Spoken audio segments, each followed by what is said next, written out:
Welcome to WealthRise Stories, where clarity meets knowledge, and knowledge becomes financial power.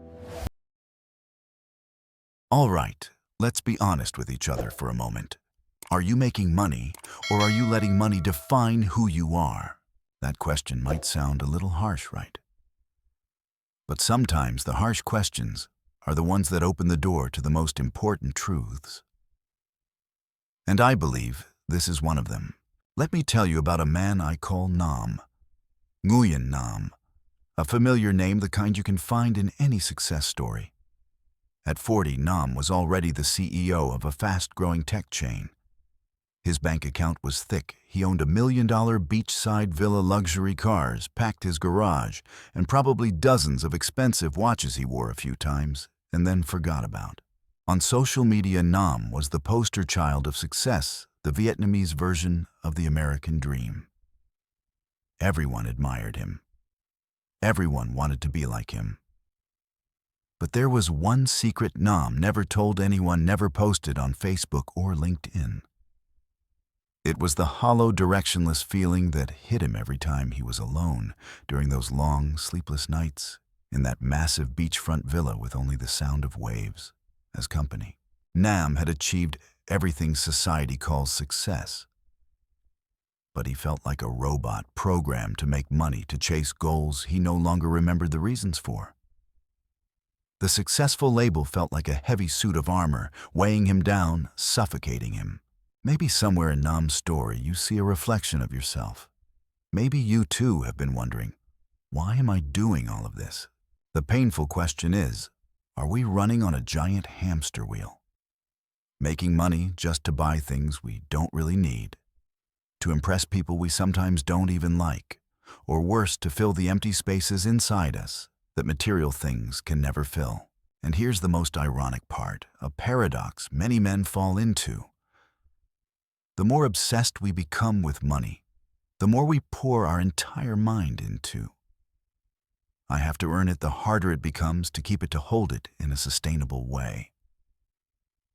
It's like trying to clench a fistful of sand. The tighter you squeeze, the faster it slips through your fingers. Money, instead of being a tool that supports life, turns into a fierce god, demanding sacrifice, demanding our health, our time, our relationships, sometimes even our very essence. It becomes a burden, a source of fear instead of a tool to build the life we truly want. I've seen many people like this, and at times I've felt that way myself. We're chasing a ghost, an illusion of wealth that we believe will bring happiness. But you know what? The story doesn't end there. The book Money-Making Men that we're about to explore today isn't just about how to make more money. Oh no, it goes much deeper than that. This isn't a book filled with quick, rich tricks.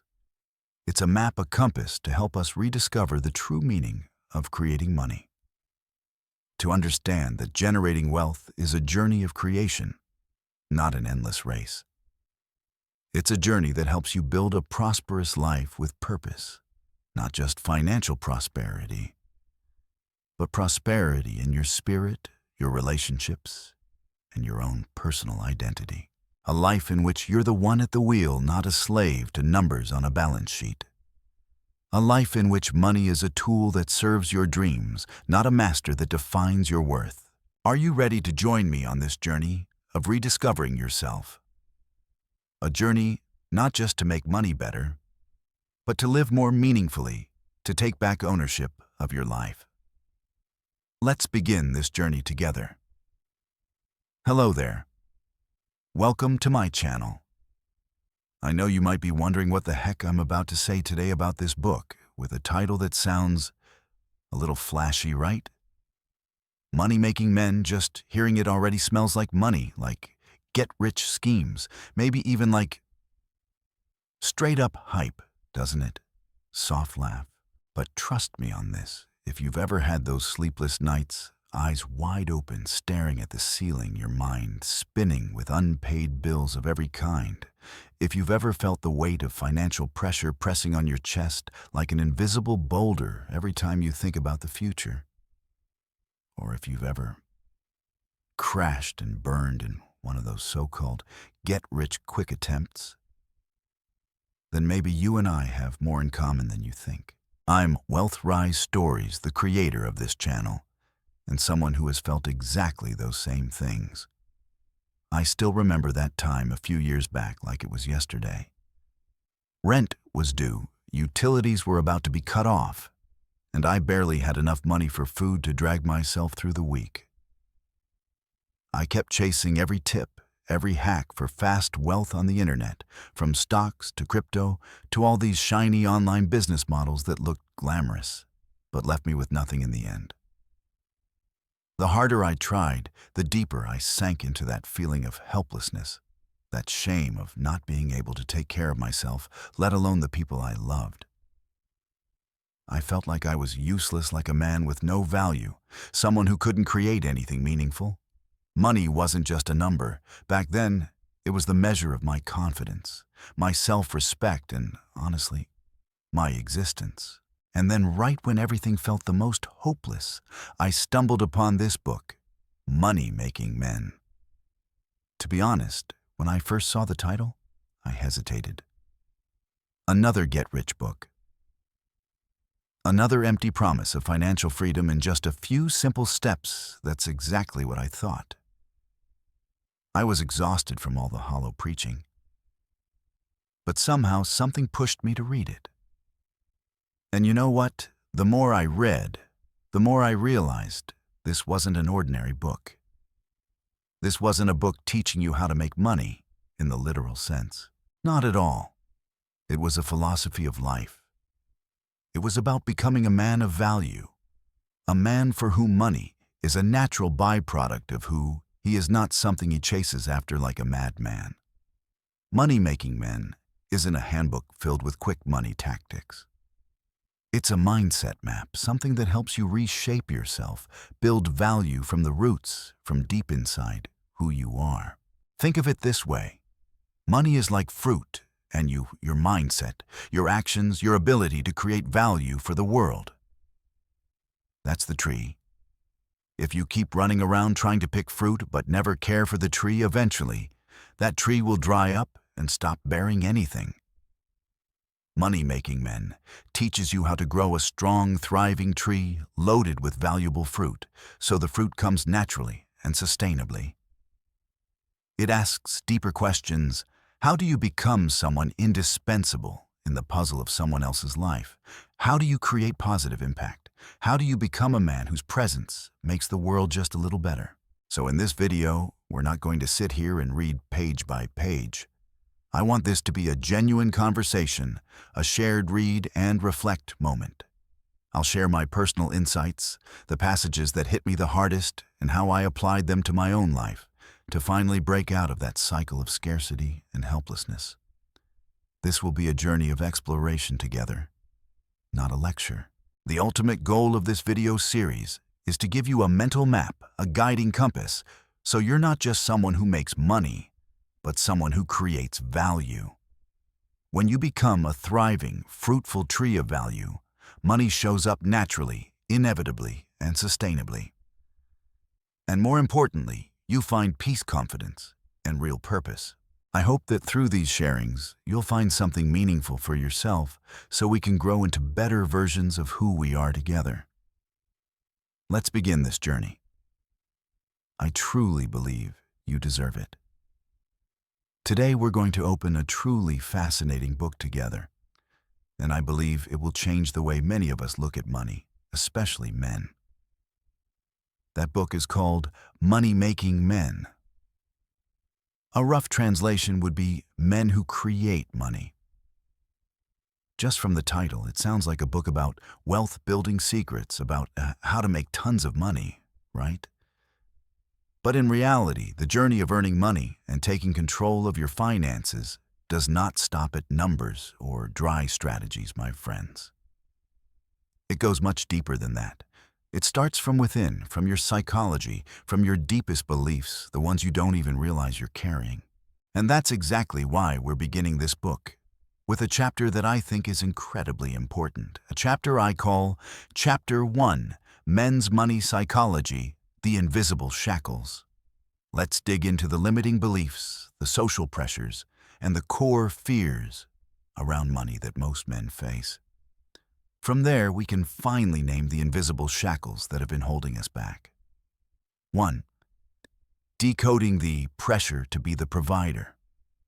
Where does it come from, and how does it shape our decisions from the moment we're born, honestly? Even before we become aware of what money is, there's a story society keeps repeating in our families. Men must be the provider.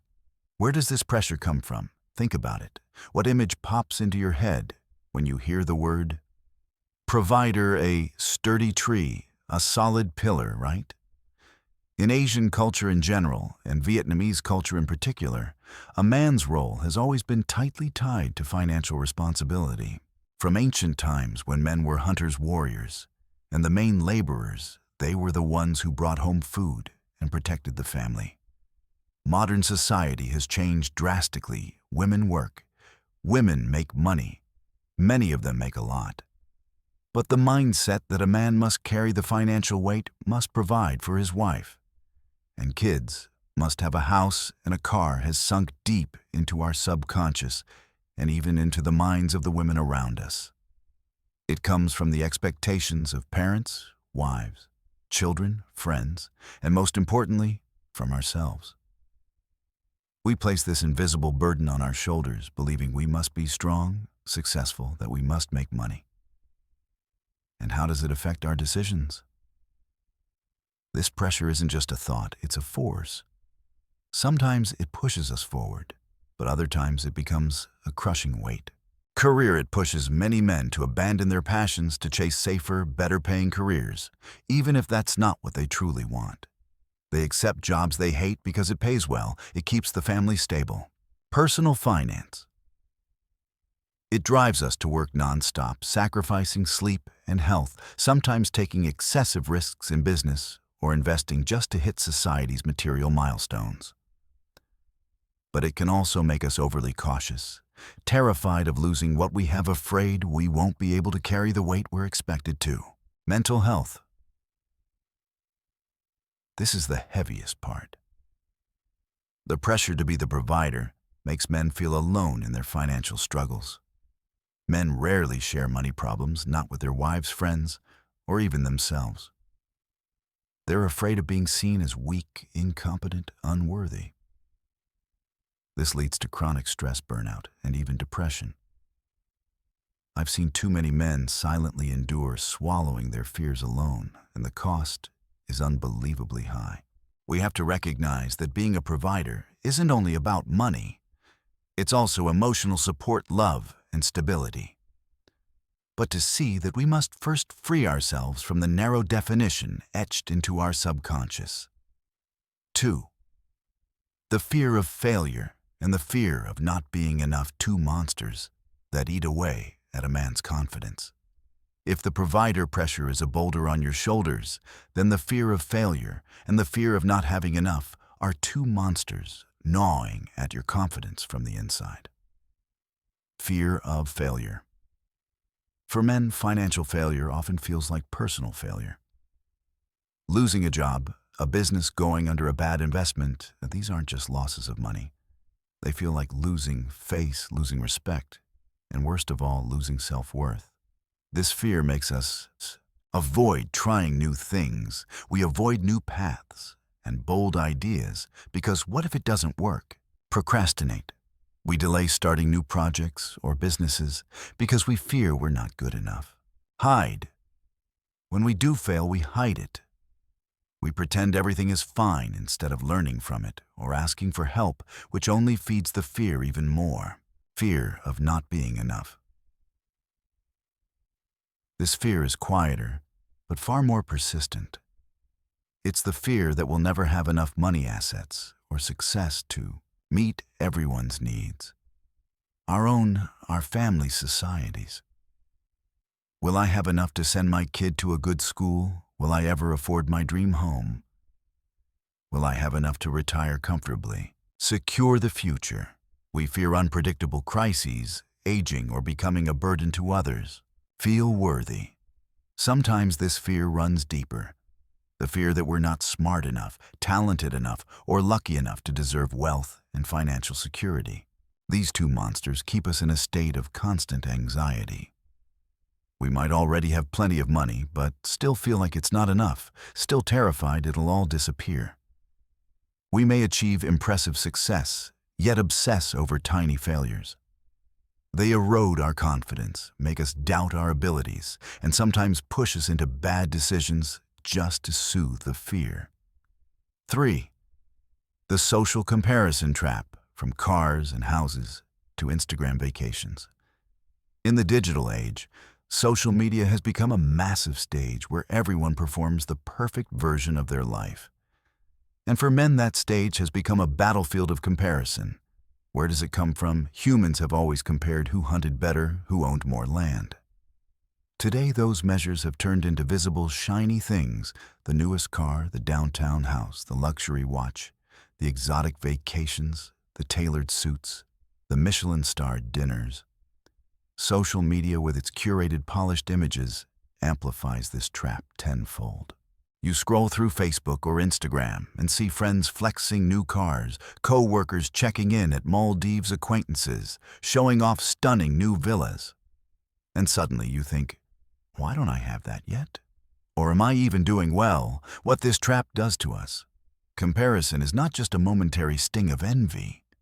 It's a downward spiral with serious consequences, crushing inadequacy. No matter how well you're doing, comparing yourself to everyone's best moments, which are usually fake, makes you feel behind and not enough. Reckless spending.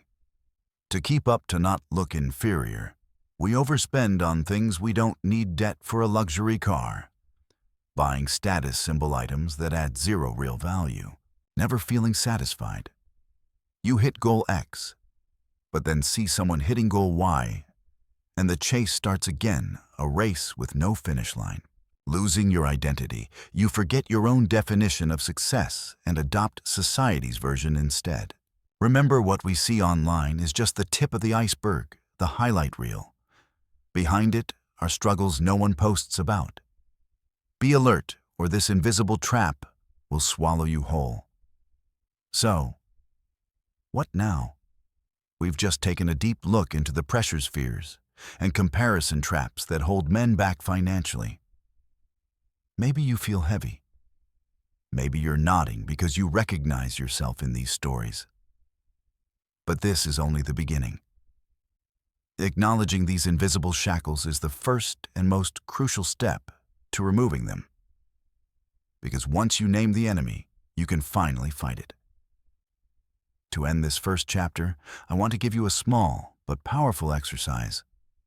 Practice exercise. Write down 3 negative money beliefs that are holding you back. Take a moment, maybe right now or after the video. Find a quiet place, grab a pen and paper, or open your notes app.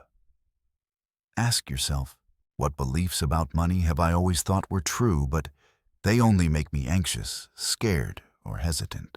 Is there something I heard about money growing up that still affects me today? What beliefs about rich people or earning money are stopping me from moving forward? Be completely honest. There's no right or wrong. These beliefs have formed over years from family, friends, society, and your own experiences. Some examples of negative beliefs you might be carrying. Money is the root of all evil. Rich people are bad. They get wealthy by exploiting others. Making money is exhausting. You must sacrifice health and time. I'm not good enough to be wealthy. Money changes people. It makes them greedy. Only highly educated people can earn a lot. A man must make money on his own, never rely on anyone. I will never have enough money. You must work yourself to death your whole life to become rich. Write down at least 3. Don't judge them, just name them. Why is this exercise important? Because these beliefs are the very invisible shackles we've been talking about. They live in your subconscious, shaping your behaviors and decisions without you realizing it. When you write them down, you drag them into the light, from invisible to visible. You begin the process of breaking them. And that's all for Chapter 1. I know this chapter is heavy on psychology, but it's the foundation we need. Becoming a money-making man isn't just about earning money. It's about mastering your mind, mastering the beliefs and fears that have been holding you back.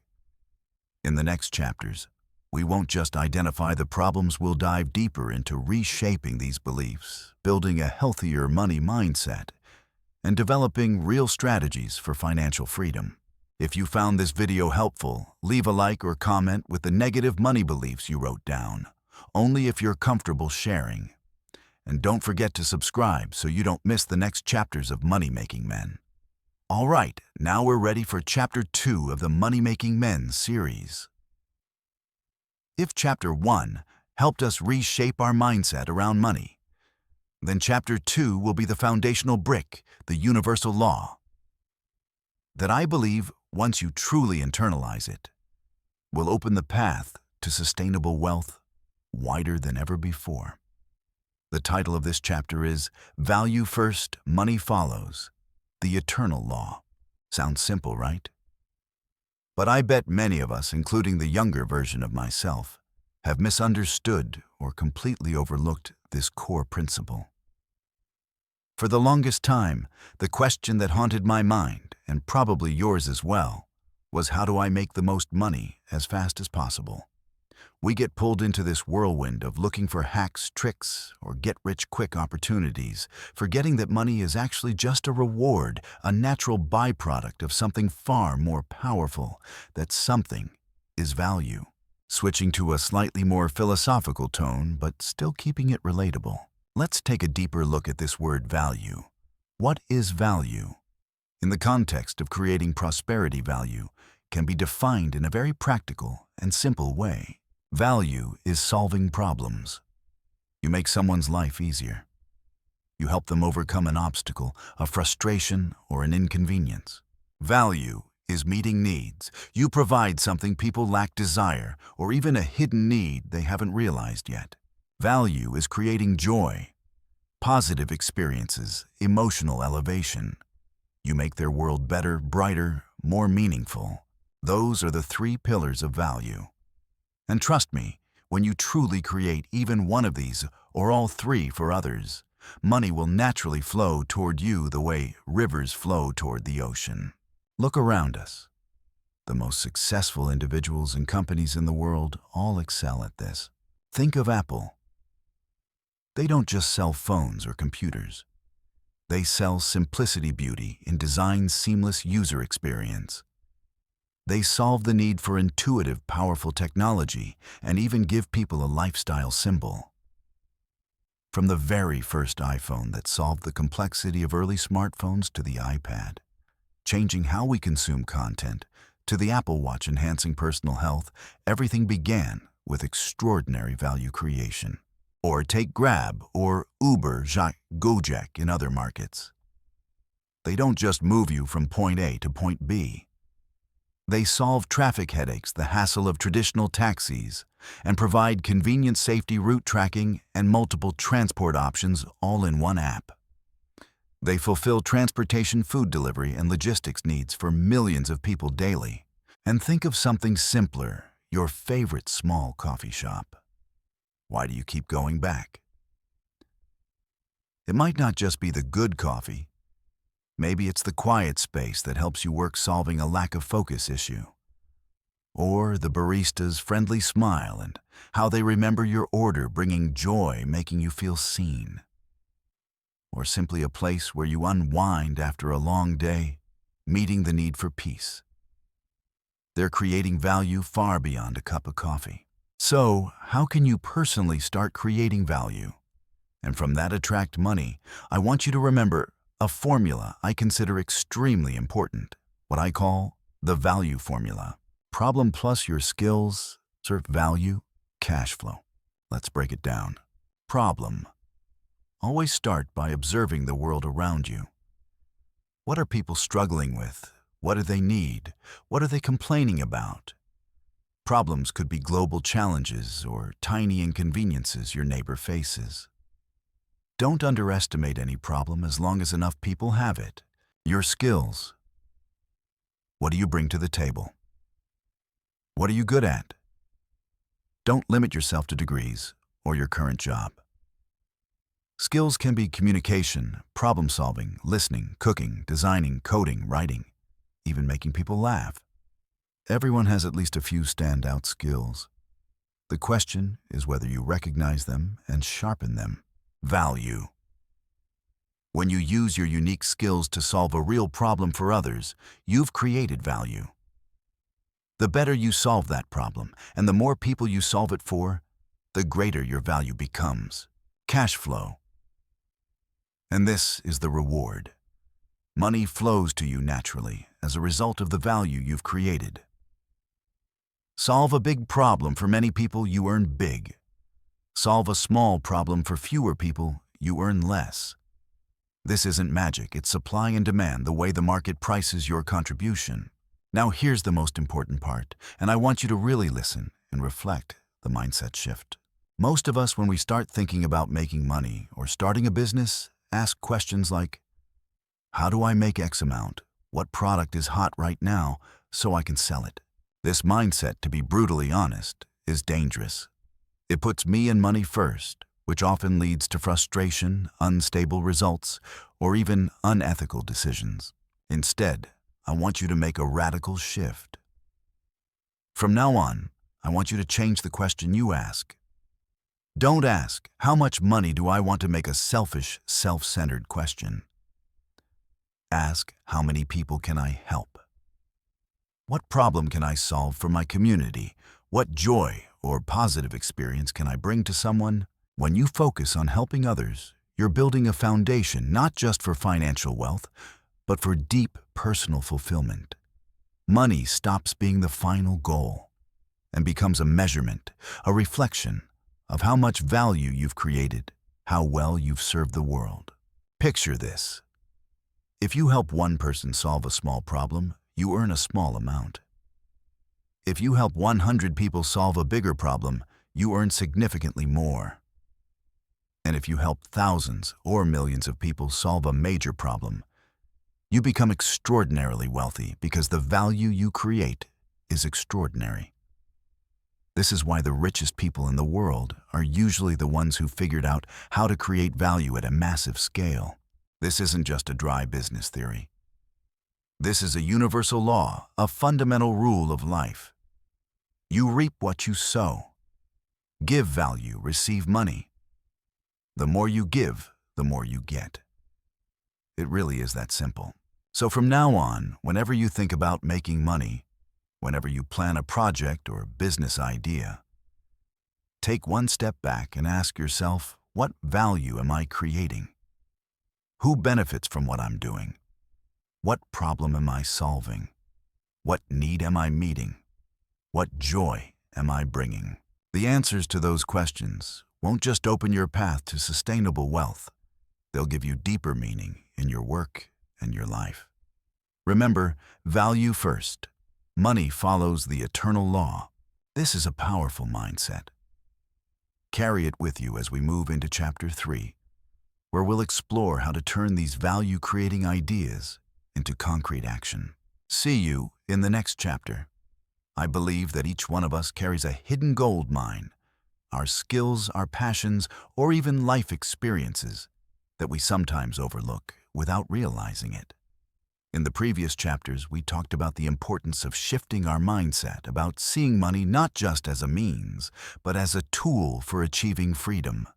Today, we're going deeper, rolling up our sleeves and building something I like to call your very first money-making machine. Sounds big, right? But trust me, it's not as complicated as you think.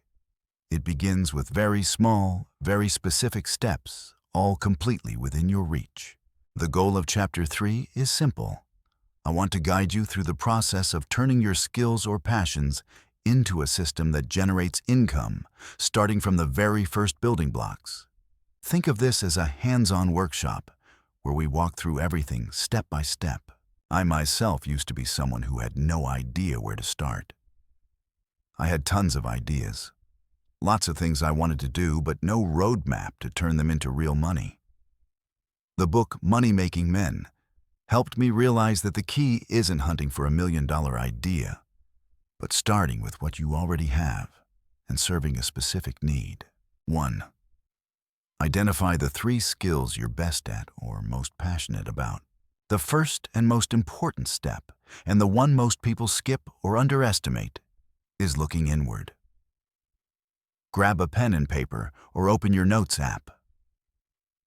We're doing a simple exercise: list 3 skills you're really good at, or 3 areas you're deeply passionate about. Don't worry yet about whether they make money. Just be honest. What do friends or family often ask you for help with? What topics could you talk about for hours without getting bored? What's something you've done that made others say, wow?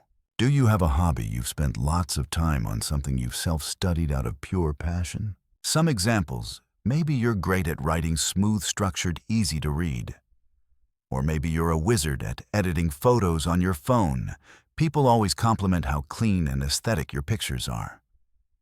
Or maybe you're extremely organized: your closet, your desk, your schedule. Everything is neat and streamlined. Or maybe you have a burning passion for coffee and know everything about beans, brewing methods, and flavor notes. Don't underestimate small skills. Write down 3 of them. Write them down right now. Done good. Now we have our first building blocks. 2. Do market research. Who will pay for this skill, and what is their problem? Having a skill is one thing, turning it into money is another. The key is connecting your skill with a problem. Someone else has a problem they're willing to pay to solve. This is where we become market detectives. For each skill you wrote down, ask yourself, who struggles with this? Who are they? What do they do? Their age, interests, lifestyle. Get as specific as you can. What is their problem? What are they stuck on that your skill can solve? For example, if you're good at writing, who needs content? Small business owners with no time to write, students needing help polishing essays, YouTube channels lacking script writers. Their problem: no time, poor writing skills, no idea how to express themselves. If you're good at phone photo editing, who wants better photos but doesn't know how? Online sellers needing clean product photos, parents wanting beautiful pictures of their kids without fancy cameras. Their problem: blurry photos, bad lighting, no clue how editing apps work. If you're passionate about coffee, who wants to brew good coffee at home but doesn't know where to start? Small cafes looking for quality beans. Offices wanting a mini coffee corner for employees. Their problem: lack of knowledge, no time to research. How to research? Ask people. The simplest method. If someone helped you with your skill, what problem would that solve for you? Join online communities, Facebook groups, forums, Reddit, Zalo groups. Look at what people ask or complain about. How to write catchy titles, easy photo editing app recommendations, where to find clean coffee beans. That's pure gold. Look at competitors who's already offering similar services. What are they doing well? What are customers complaining about? That's where you can step in. Write down your findings. Choose one skill and one problem that feels the clearest and most promising to begin with. 3.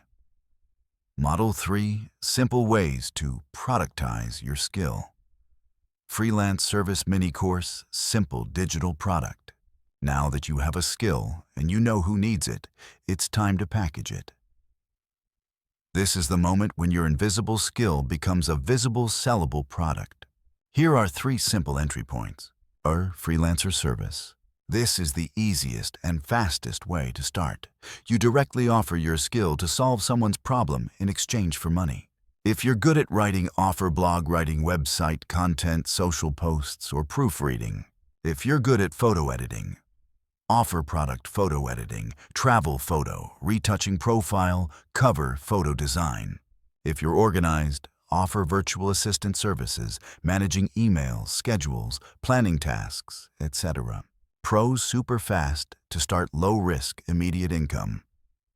Cons: your trading time for money scaling is limited. Mini course. If you can teach or explain well, why not turn your skill into a short, focused mini course? Emphasis on mini. No need for 20+ hours of content. Examples: 5 steps to writing irresistible blog titles. How to edit aesthetic travel photos on your phone in 30 minutes. How to brew perfect Vietnamese Phin coffee with 3 basic tools. A mini course could be 3 to 5 short videos, 5 to 10 minutes each, or a 20 to 30 page PDF. It solves one specific problem with clear, actionable steps. Pros: scalable, builds authority. Cons: requires upfront work planning, filming, editing. C. Simple digital products. These are things you create once and sell endlessly with minimal maintenance. Examples: templates, CV templates, business plan templates, aesthetic presentation slides, checklists, guides, product photography.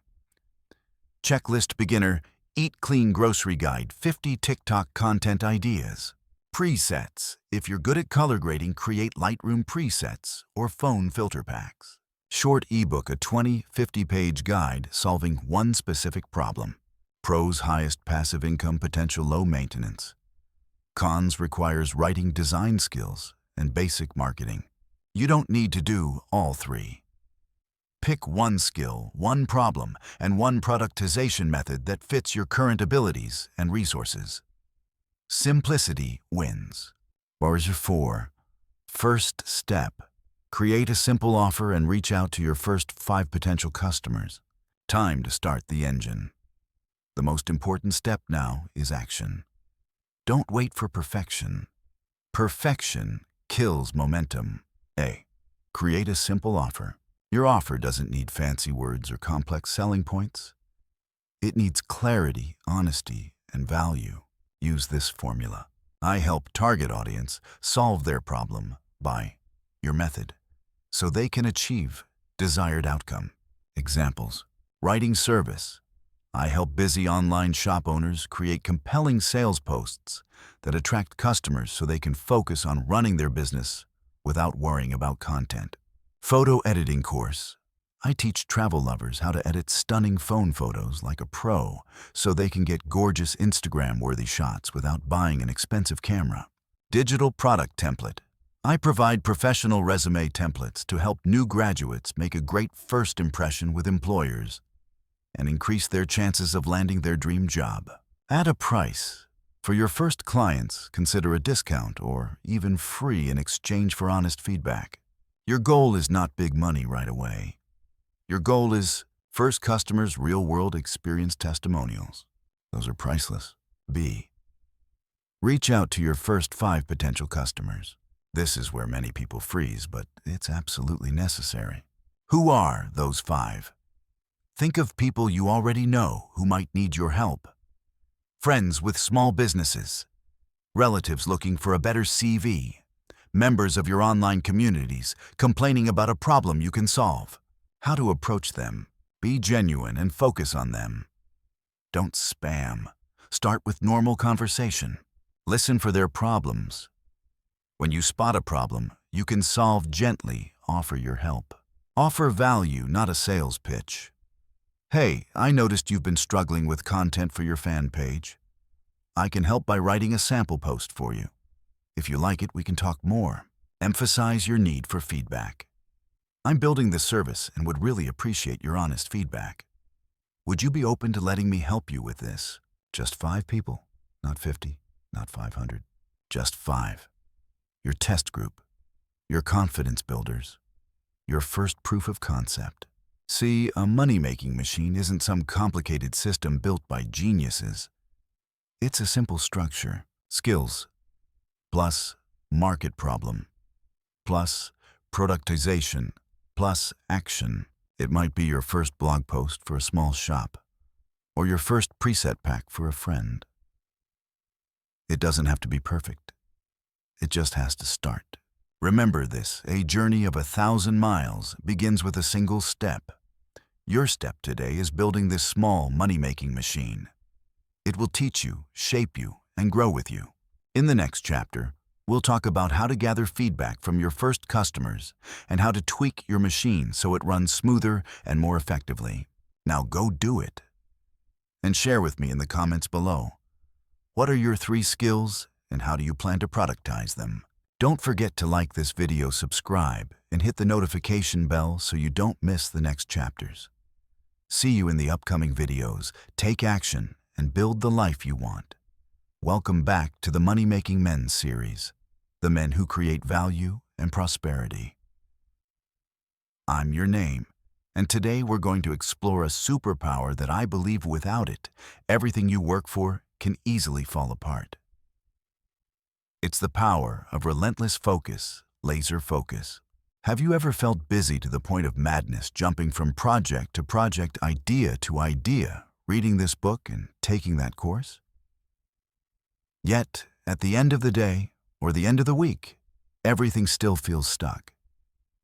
Or worse, you start 10 different things, but none of them ever really become something. If yes, you're not alone.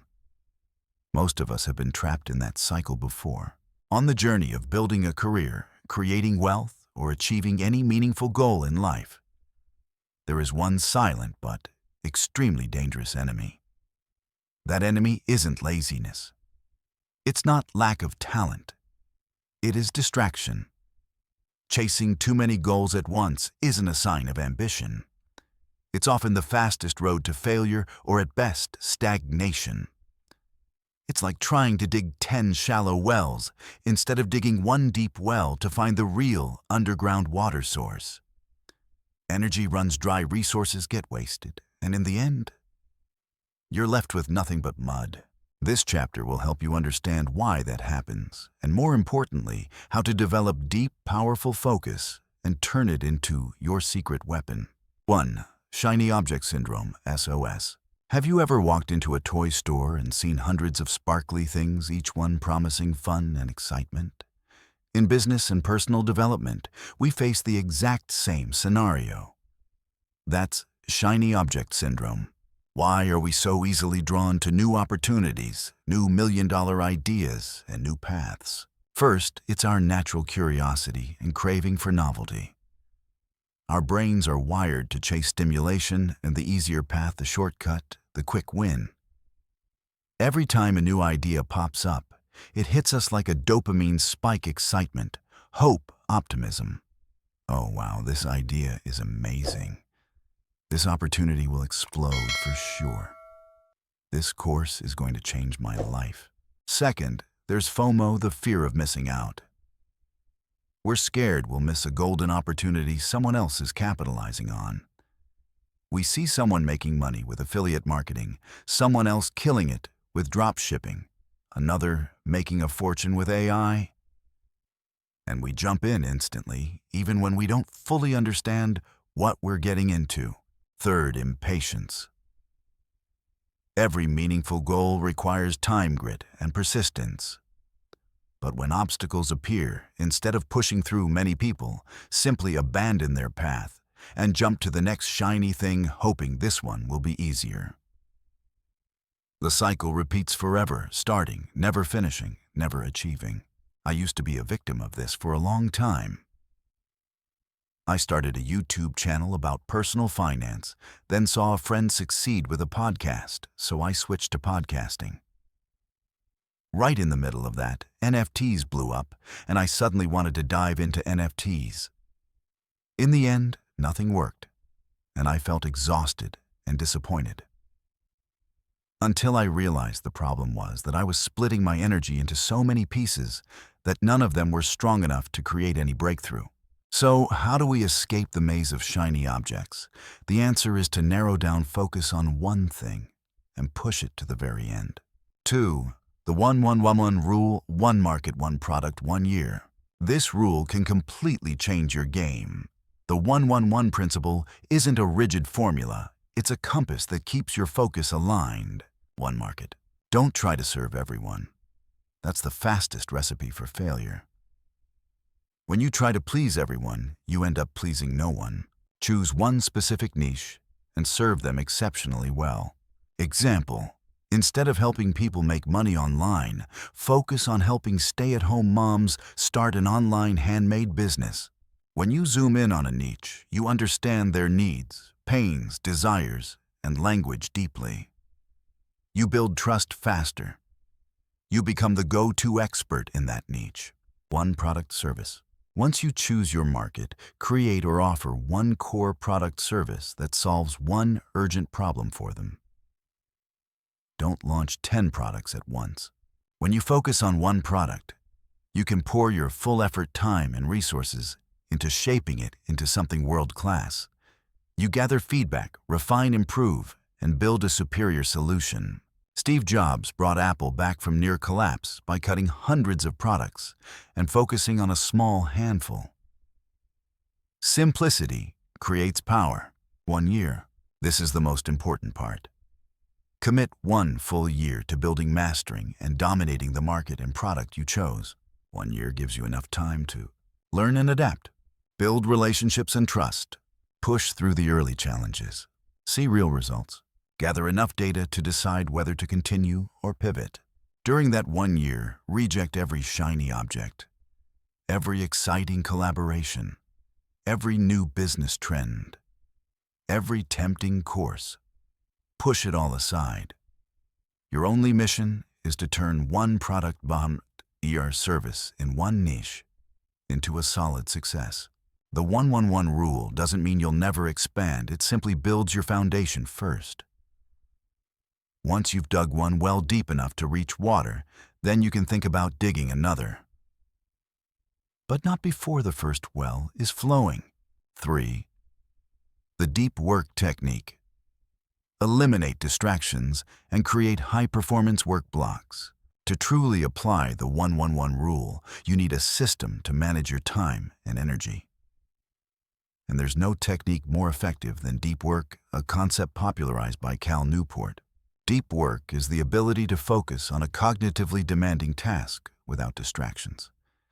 It helps you absorb complex information quickly and produce high-quality results in less time. Its opposite, shallow work, easy fragmented tasks, keeps you busy, but produces little real progress. In today's world of constant notifications, deep work is getting harder, but also more valuable than ever. Those who can master it create extraordinary value. How do you develop deep work? A. Intentionally eliminate distractions. Turn off notifications, basic but extremely hard. Turn off notifications on your phone and computer. You don't need to know who liked your post or who emailed you instantly. Use Do Not Disturb set. Dedicated hours each day or week where you're unreachable.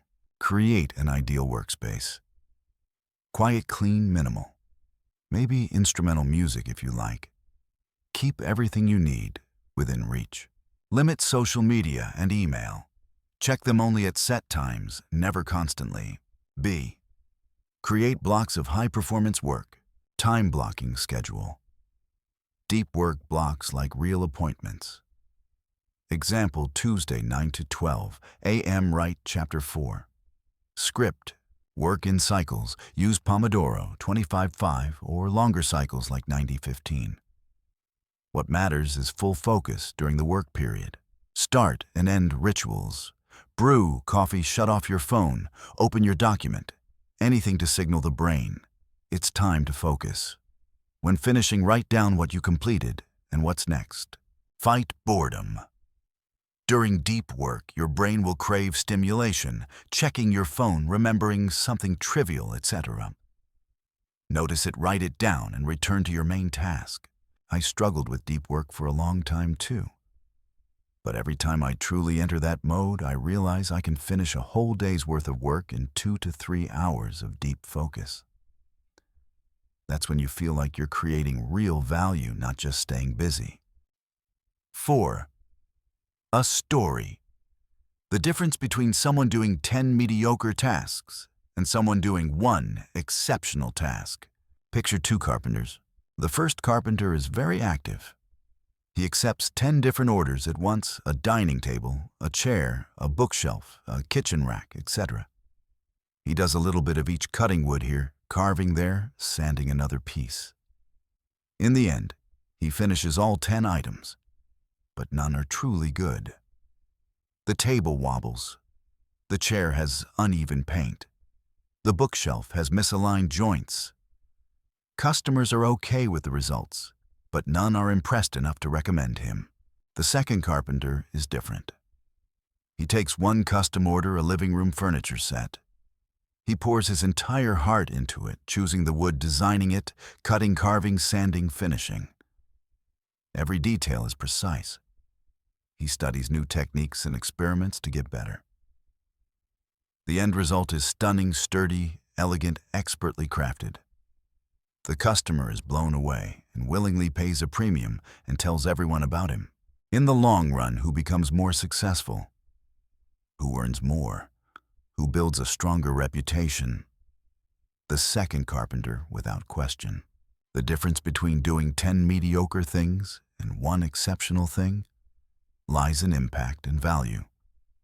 When you do one thing exceptionally, you deliver higher value.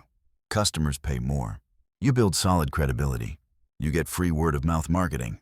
Bigger opportunities come to you. When you do 10 mediocre things, you're just someone who gets things done, not someone special. You're replaceable, undervalued, and always chasing small opportunities. Remember, this power doesn't come from doing more. It comes from doing one thing exceptionally well. So there you have it, my friends. The power of laser focus isn't just a skill, it's a life philosophy, a compass that guides every action you take. It's the lighthouse that helps you navigate the maze of choices and move straight toward your goal. Look at the most successful men we know, the real money-making men. They're not juggling 10 things at once. They chose one field, one idea, one vision, and poured their entire mind and energy into it until it became real. Don't fear missing out. Fear distraction. Don't fear putting all your eggs in one basket. Fear scattering them everywhere with no basket strong enough to hold them. If you're feeling overwhelmed, here's my advice. 1. Choose one. Market one core product or service you believe in. 2. Commit 1 year. Dedicate the next 12 months to mastering it. 3. Practice deep work. Make high-focus sessions a daily habit. Start today. Choose one. And show the world how far the power of relentless focus can take you. In the next chapter, we'll dive into another key element of building prosperity: the power of relationships, effective networking. Don't miss it. Thank you for listening. See you in the next chapter of Money Making Men. Great to see you again in another promising chapter. If in the previous chapters we explored core mindsets about money and about creating value, then today we're going to unlock a skill many people consider a battlefield: negotiation. Sounds dry, intimidating, or even scary, right? Most people immediately picture a win-lose fight where one side has to beat the other. But in money-making men, and from my own experience, negotiation is not a battle. It's an art, a collaborative process where both sides work together to create a bigger pie, one where everyone walks away with their share, sometimes even more than they expected. In this Chapter 5, I want us to look at negotiation from a completely different angle. From a tense confrontation to a journey of value creation. The goal is for both you and your counterpart to walk away feeling like winners, and even more importantly, with a stronger relationship. Sounds good? Let's dive in. 1. Core principle: always know your BATNA. The very first point of the foundation of every successful negotiation is this: always know your BATNA. What is BATNA? It sounds fancy, but it simply stands for best alternative to a negotiated agreement. In other words, it's your plan B if the negotiation fails. Why is it important? Because BATNA is the source of your power in any negotiation. If you have a strong BATNA, you enter the negotiation with confidence, knowing that if things don't go your way, you still have a solid alternative. You won't feel pressured or forced into accepting unfavorable terms. But if you have no BATNA, or a very weak one, you'll feel the urge to accept whatever is offered, even when it's not in your favor. You'll be in a weak position and easily swayed. Imagine this: you're job hunting. If you only have one job offer and no other leads, it's very hard to negotiate salary or benefits. But if you have 2 to 3 job offers, one of which is slightly better, suddenly your negotiation power skyrockets.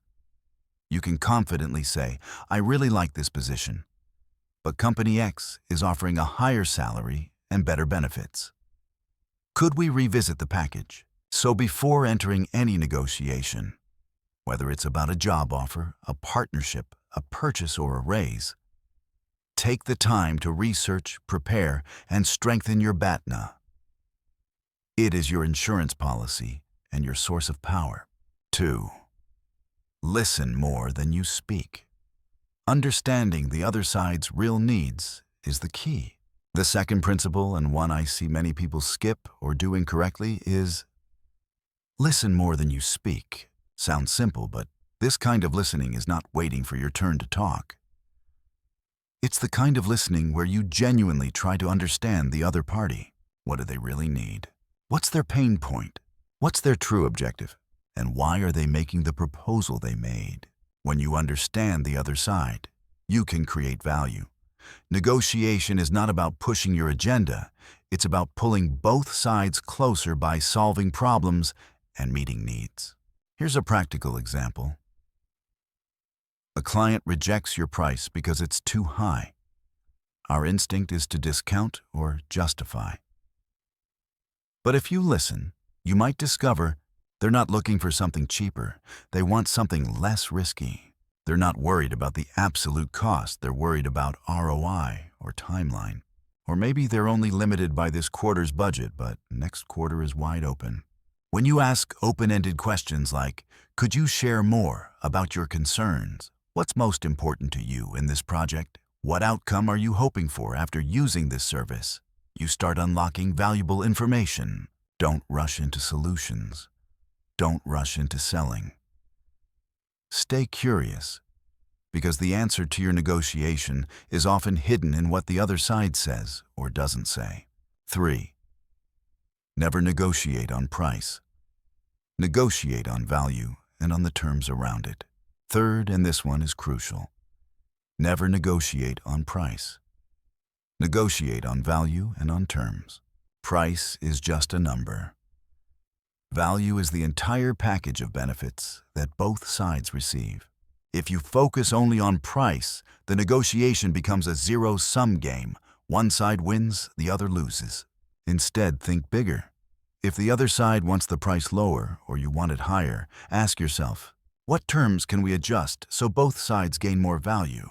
For clients, sure, you can lower the price slightly, but in exchange, can you get a longer contract, a bulk order later, partial payment up front, permission to use their logo as a case study, referrals to new clients, for salary negotiations? Don't obsess over the base salary. Think about everything else. Better health or life insurance, paid training or professional conferences, flexible working hours or remote work days, a clear promotion roadmap in the next 6 to 12 months, more PTO days, access to strategic projects that help you grow. This transforms the negotiation from splitting a fixed pie into making the pie bigger. When you focus on value and terms, the number of win-win options multiplies.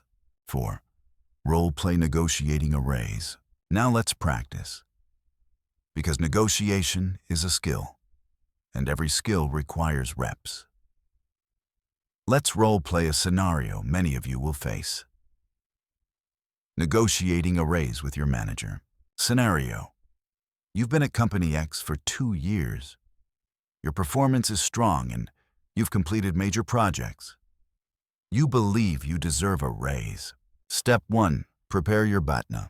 You researched market salary ranges and discovered you're being paid 10–15% below average. You updated your resume and applied to a few places. Company Y already called you for an interview and seems interested. This is your BATNA, the possibility of securing another job with a higher or equal salary. Step 2. Listen more than speak during the meeting. You set up a meeting with your manager to discuss your career and compensation. Thanks for taking the time. I'd love to talk about my growth here and the contributions I've made. Manager may talk about budget constraints, company challenges, etc. I value your work, but the company is facing budget limitations. You, instead of pushing back, listen. I understand. Could you share more about the challenges and what are the company's top priorities for the upcoming quarter where I can contribute more? Your goal, understand their pain and their priorities. Step 3. Negotiate on value and terms. Based on what you hear and on your BATNA, present your proposal. You given what you shared, optimizing process X or developing feature Y seems crucial. I believe with my experience, I can lead this and deliver Z results. Based on market data and my contributions, I'm hoping we can adjust my salary by X% to better reflect my value. You're not just asking. You're connecting your request to the value you'll create and backing it with market BATNA. Manager X% might be difficult within the current budget. I understand.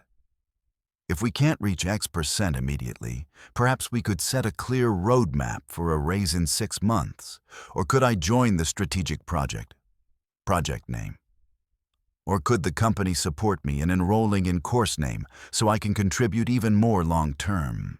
You're not negotiating price. You're negotiating the entire value package. This is not a confrontation. It's a conversation, a search for common ground, where both sides feel respected and rewarded. In summary, to negotiate, like a value creator, remember these 3 core principles. 1. Always know your BATNA to negotiate with confidence. 2. Listen more than you speak to uncover the other side's real needs. 3. Never negotiate price, negotiate value and terms to expand the pie and create win-win outcomes. Negotiation is a skill you can learn and master. Shift your mindset from battle to dance, where both partners create something meaningful together. I believe that once you apply these principles, you'll not only get what you want, you'll also build strong, lasting, trustworthy relationships. Thank you for watching. If you found this video helpful, don't forget to like, share, and subscribe so you don't miss the upcoming chapters. See you in the next episode of Money Making Men. In this chapter 6, we're going to dive deep into a topic that I believe is widely misunderstood: networking, the invisible asset. If you think building a network means asking for favors, getting to know people so you can use them, or simply swapping tons of business cards that end up sitting untouched in your wallet, then you've completely misunderstood it. Money Making Men reveals a very different perspective, deeper, more meaningful, and far more sustainable. Building relationships is not about asking. It's about giving value and creating a community of people who share the same vision. This is a foundational mindset, a long-term investment whose returns aren't measured just in money, but in knowledge, opportunities, and even happiness. So how do we truly build a strong, meaningful network, a real, invisible asset? Let's walk through the key points. First, let's talk about a principle you've definitely heard before, but probably never taken seriously: the rule of 5. There's a famous line I know you've heard: you are the average of the 5 people you spend the most time with. It sounds harsh, but think about it for a moment. The people you talk to the most, work with, the most, share your stories with, how do they affect you? They might be co-workers, old school friends, or even online friends you interact with every day. They influence your mindset, your spending habits, your ambitions, your approach to problems, and even your daily energy. If those 5 people constantly complain about life, work, or money, how do you think you'll start feeling? Chances are you'll get pulled into that same negative spiral. On the other hand, if your 5 closest people are optimistic, hardworking, always learning, always growing, always pushing forward, what do you think will happen? You'll naturally feel inspired and motivated to become a better version of yourself. This is not advice to abandon your current friends. It's a reminder that you should intentionally curate the environment around you. If you want to fly higher, surround yourself with birds already flying at the altitude you dream of reaching. Seek relationships that bring positivity, inspiration, and growth, because you will become the person you spend the most time with. Once we understand the importance of curating our environment, the next question is, how do we actually build high-quality relationships? That's where the mindset of the seed sower comes in. This is the backbone of every long-lasting relationship and the biggest difference between building a network and begging for favors. The seed sower mindset is simple. Give value. Help others without expecting immediate returns. Sounds a bit idealistic, right? But think about a farmer sowing rice seeds. Does he expect to harvest the next day? Of course not. He sows, waters, protects, nurtures, and waits patiently. When the season comes, the full harvest is the result of that patience and care. Relationships work the same way. When you give value, a sincere piece of advice, a useful introduction, a small helping hand, sharing a great book, a thoughtful idea, even a timely encouragement. You're planting a seed. You don't know when it will sprout or what it will grow into, but it will never disappear. It builds trust, strengthens your reputation, and grows an invisible goodwill bank account that pays dividends in ways you can't imagine. When I was a student, I often volunteered to help with club events, even though I wasn't an official member. I carried equipment, designed backdrops, made tea and water, whatever was needed. I never expected anything in return. I just wanted to help. Later, when I needed a part-time job, one of the senior members recommended me because he said, "This kid is reliable and always willing to help." That was my harvest from the seeds I planted. Remember, when you consistently give value, you don't just help others. You position yourself as someone trustworthy, generous, and capable. And who doesn't want to connect with someone like that? Now let's move to something a bit more challenging. How do you approach and build relationships with people who are more skilled, more successful, or more experienced than you in a genuine way? Sounds intimidating, right? Successful people tend to be busy and harder to reach. We often feel nervous, or worse, we approach them with a beggar mindset, expecting advice, mentorship, or opportunities without offering anything in return. The most important principle here is this: show up as a learner and a contributor, not a taker. So how do we actually do this? Do your homework. Before reaching out, learn about them. Who are they? What do they do? What have they accomplished? What are their interests? And this shows respect and helps you ask meaningful questions that actually matter. Bring value. Even if you're not as successful, you can still contribute something, a fresh perspective, a useful resource. You came across an idea they might appreciate, or simply genuine admiration and a willingness to learn. Instead of asking, "Can you give me advice on starting a business?" try, "I've been studying your business model and found something interesting about X.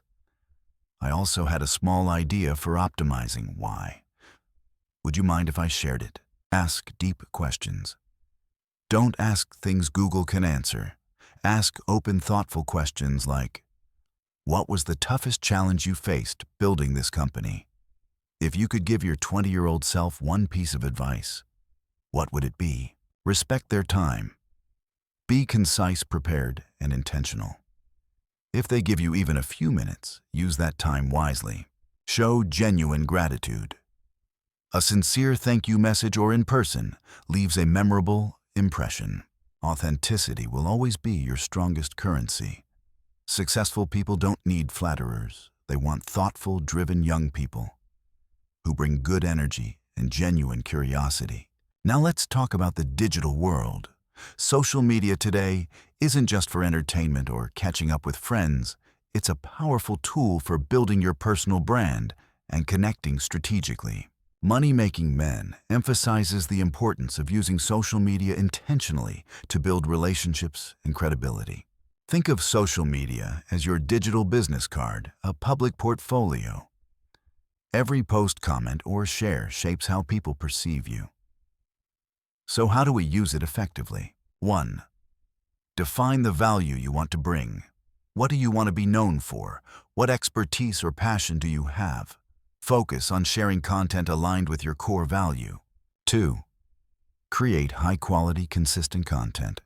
Whether it's posts, videos, podcasts, or infographics, consistency builds trust and a strong personal brand. 3. Engage intentionally. Don't just post and disappear. Comment meaningfully on others' posts, share their content and tag them, and ask open-ended questions that spark conversations. 4. Join the right communities. LinkedIn groups, Facebook groups, online forums. Join places where like-minded people gather and participate actively. 5. Stay away from pointless arguments. Drama and controversy destroy credibility. Focus on value always. Remember, social media is a tool. Its power depends on how you use it. Make it a channel for showcasing your strengths, sharing value, and connecting with people who matter. So there it is, my friends. A network is not a list of phone numbers, it's the quality of the connections you've intentionally built. It's not a group of people you can use, but a community where giving and receiving happen naturally and authentically. Money-Making Men teaches us that to become a value creator, you cannot walk the path alone. You need a team, a community, a circle of like-minded individuals who grow together.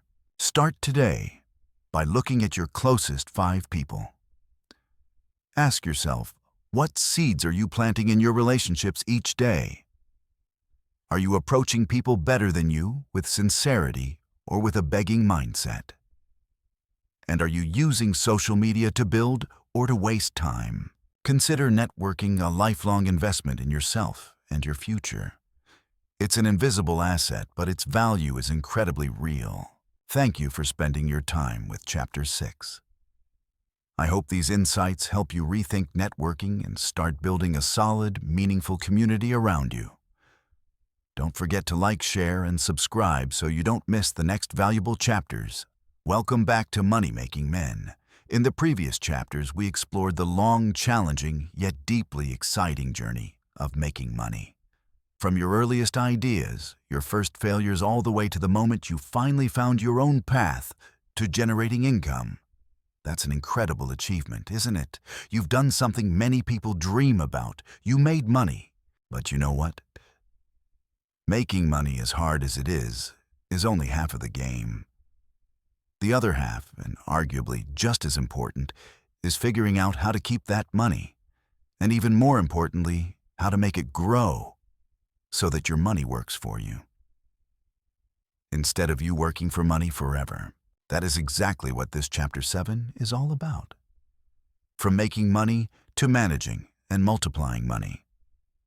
This isn't just dry financial advice. It's a shift in mindset, a set of tools to help you build a solid financial future.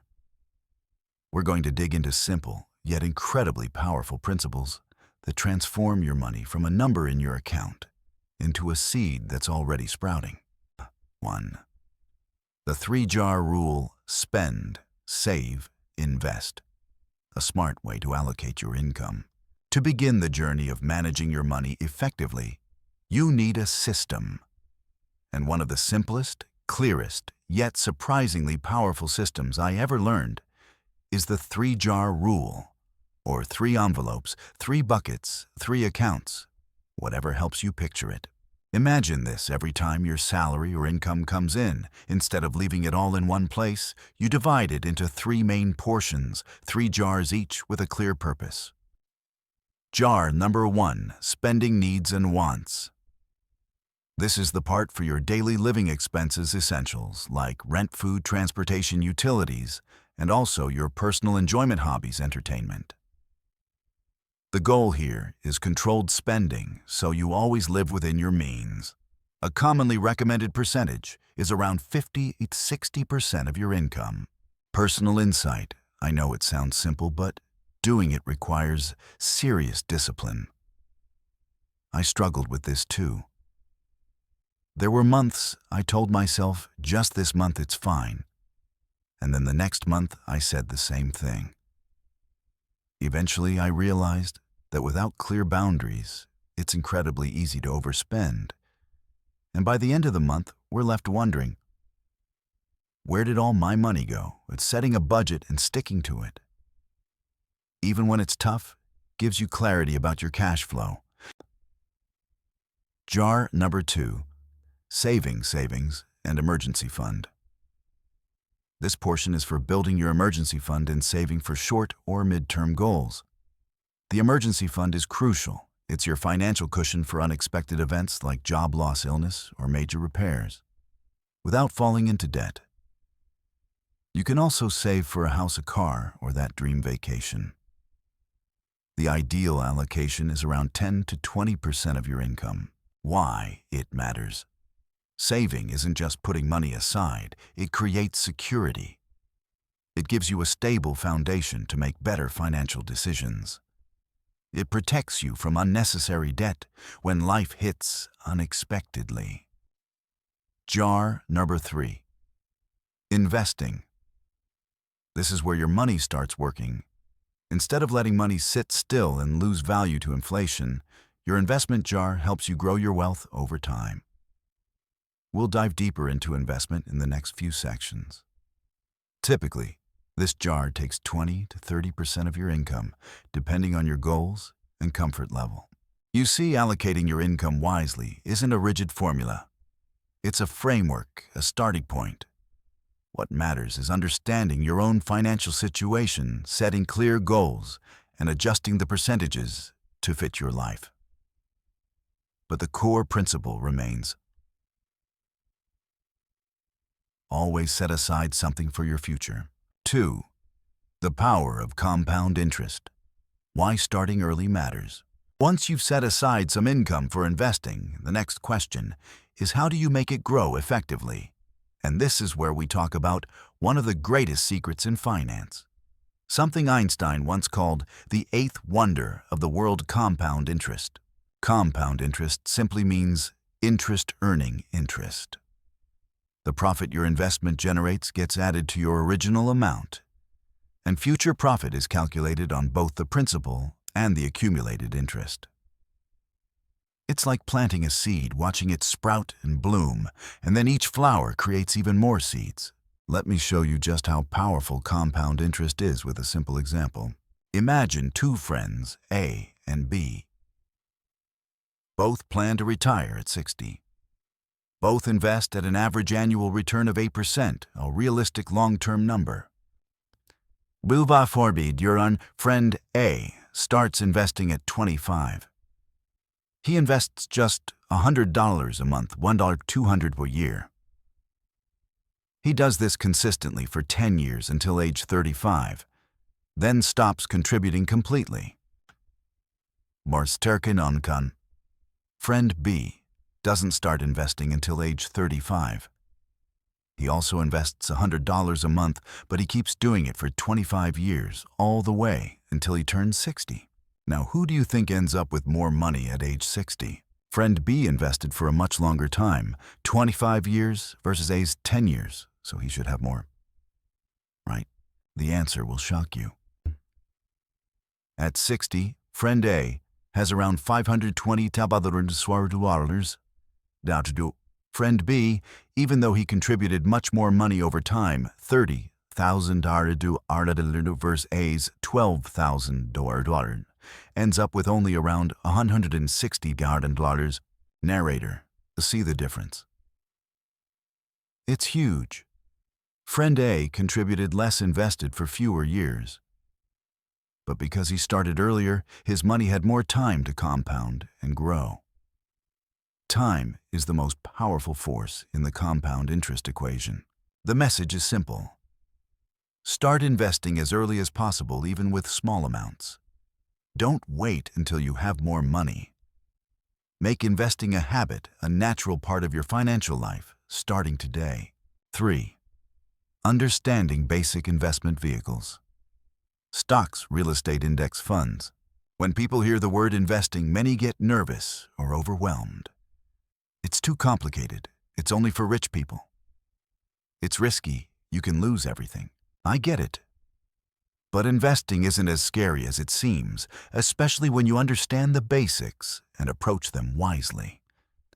Let's quickly walk through 3 fundamental investment channels everyone should know. Stocks. Simple idea. You buy ownership in a company.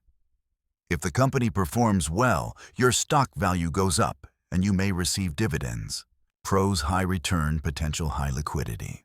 Cons: prices can fluctuate dramatically. High risk without knowledge and strategy.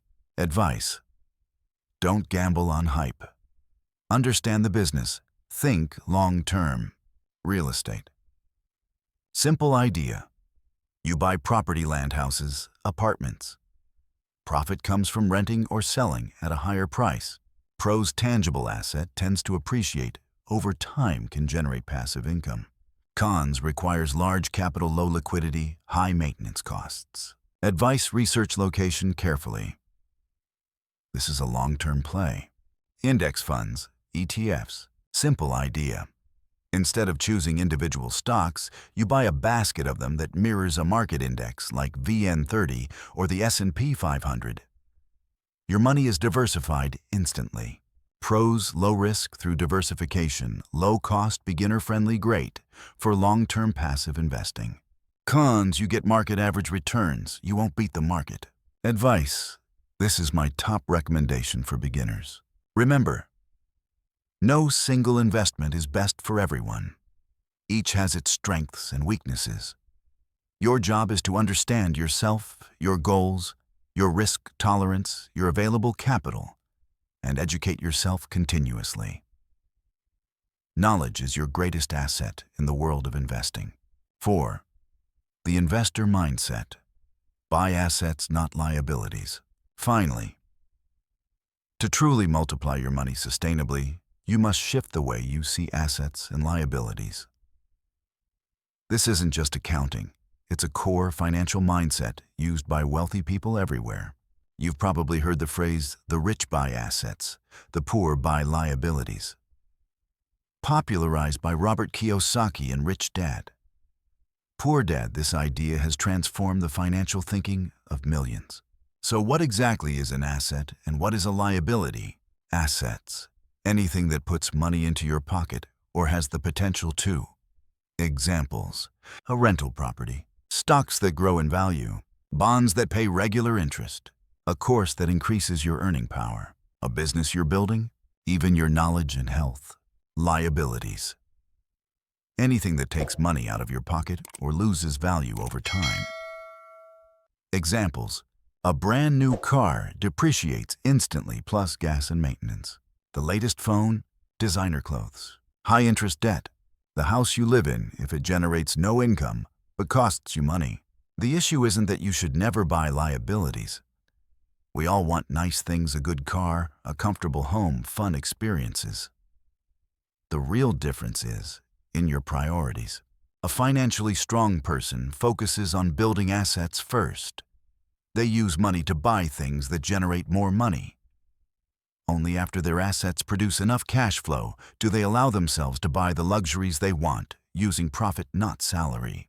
Most people stay stuck in financial stress because they use the money they earn to buy liabilities driven by emotion or trends.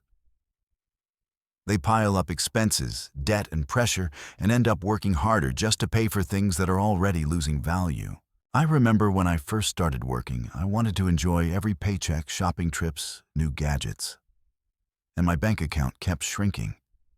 It wasn't until I understood the difference between assets and liabilities that things shifted. I started investing in knowledge, financial tools, and long-term assets. When I saw my money laying eggs, then, and only then, I allowed myself to enjoy some desires, guilt-free. The feeling is completely different. Not guilt, not anxiety, but freedom and control.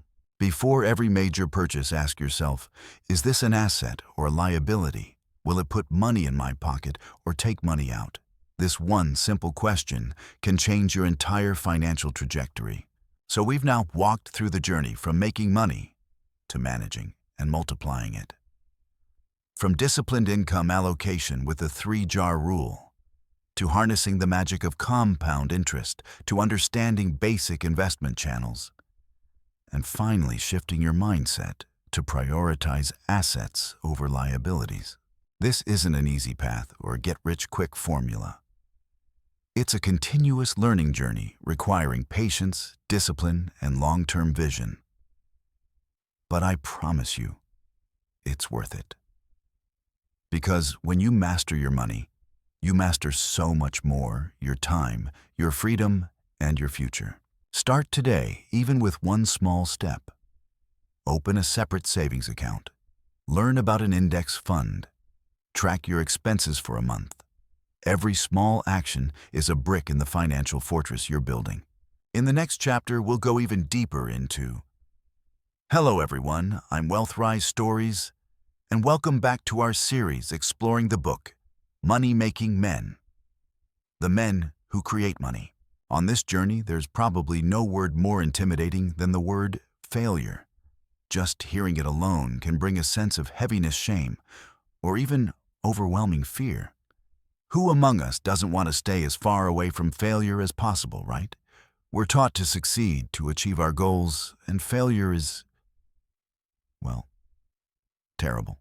But what if I told you that mindset is one of the biggest misconceptions holding you back? What if failure isn't the enemy, but actually a great teacher?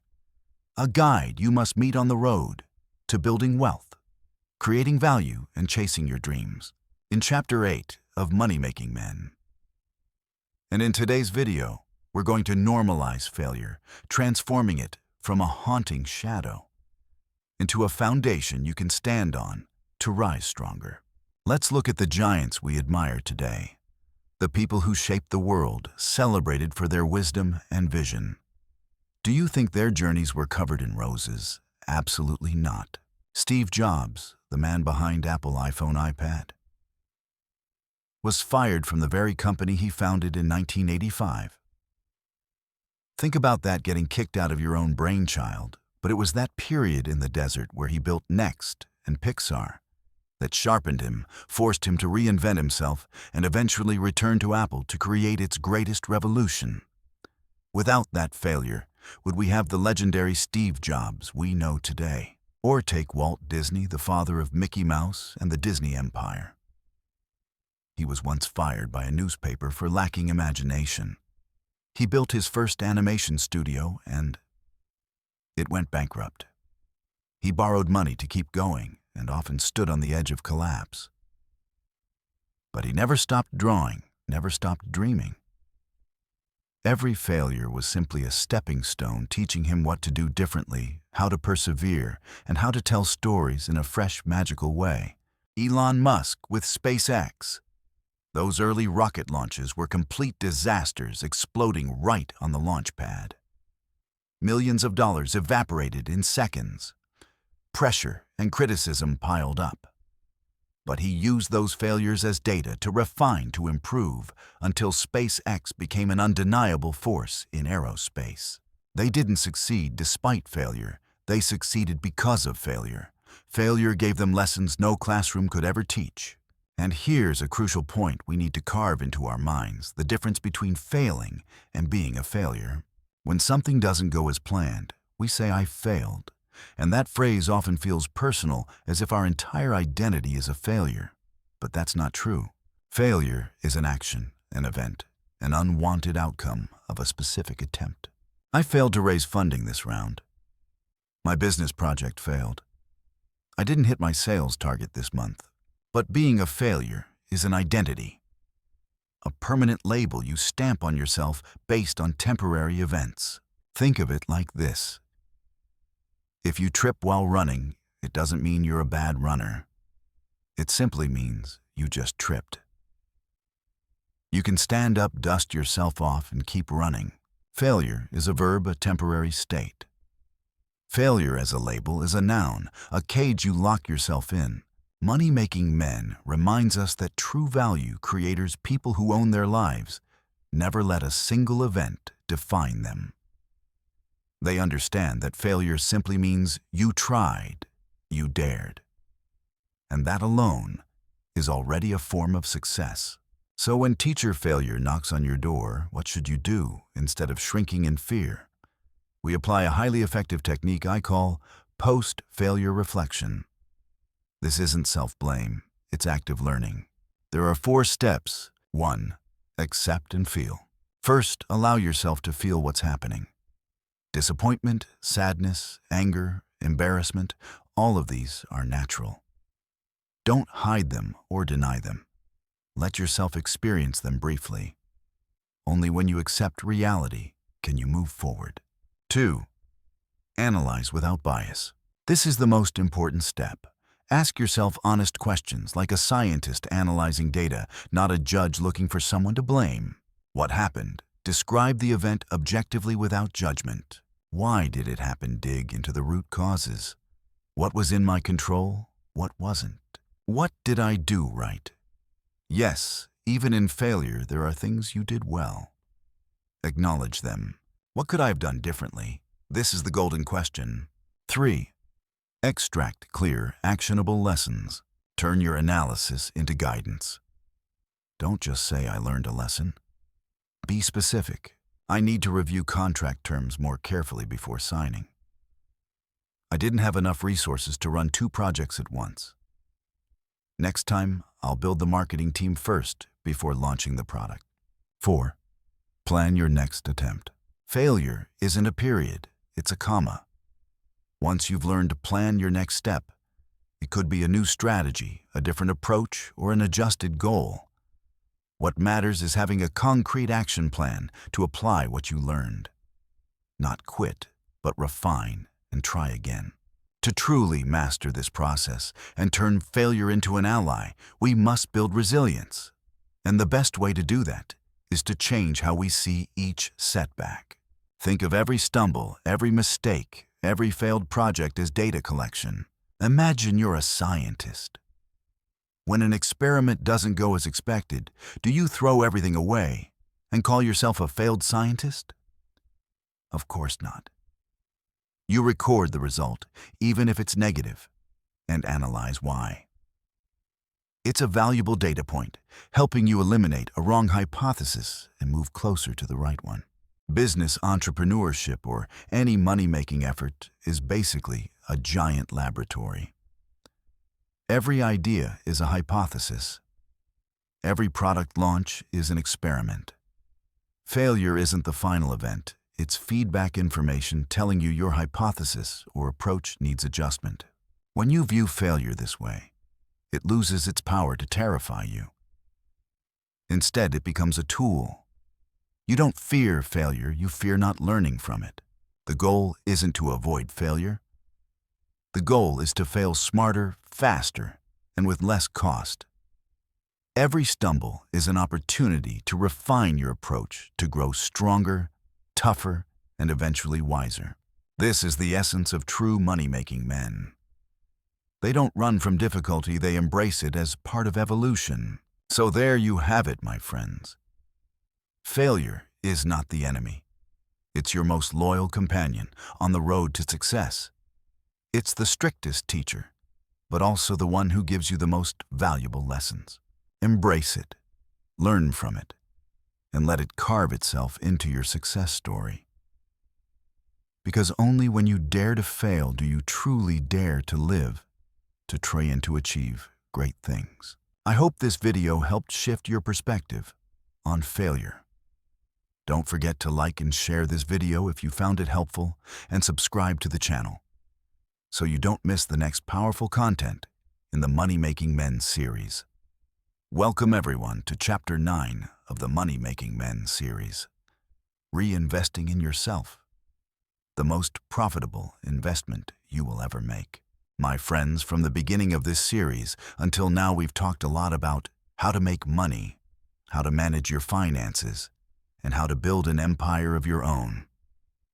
We've talked strategy, opportunities, numbers. But today, I want us to pause for a moment, take one step back, and look at an asset that I believe is more valuable than any bank account, any stock, or any piece of real estate you could ever own. That asset is you. You are your greatest asset, the most powerful money-making machine you will ever possess. So doesn't it make perfect sense that we so often forget to invest in that machine? We'll gladly spend money on stock trading courses, fancy market analysis software, even expensive outfits to make a good impression. Yet hesitate when it comes to investing in our own knowledge, skills, and health. This is exactly the mistake that true money-making men never make. They understand that the strongest foundation for financial success must always begin with a fully equipped individual. 1. Invest in knowledge, your gateway to infinite wisdom. Think about it. Knowledge is the only thing no one can ever take away from you. It's a portable treasure chest that follows you everywhere you go. Investing in knowledge isn't just about learning something to make money right away.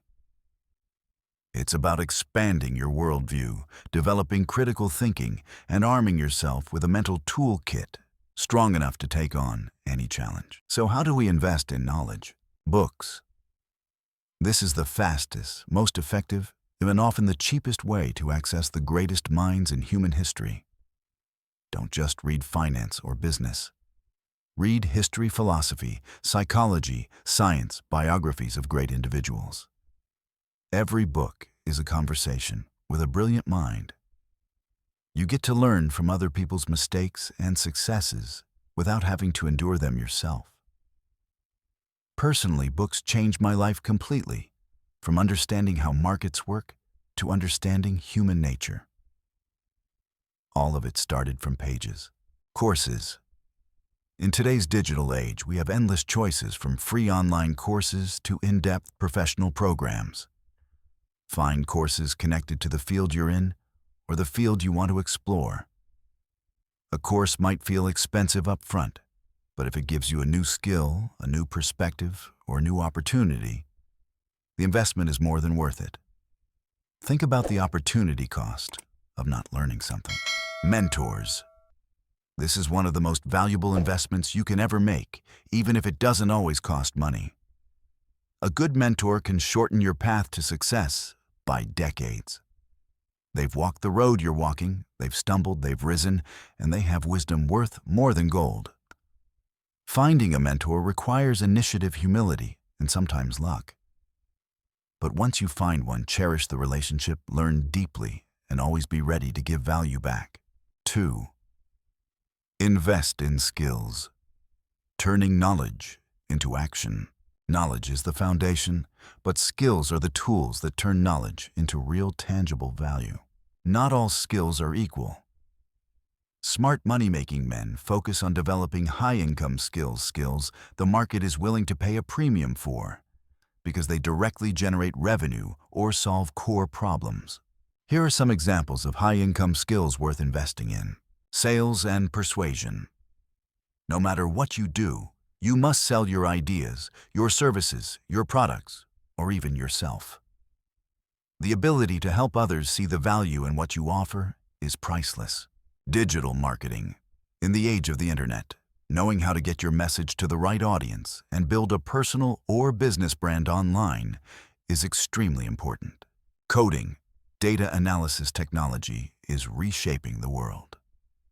These skills not only pay well, but open countless doors across all industries.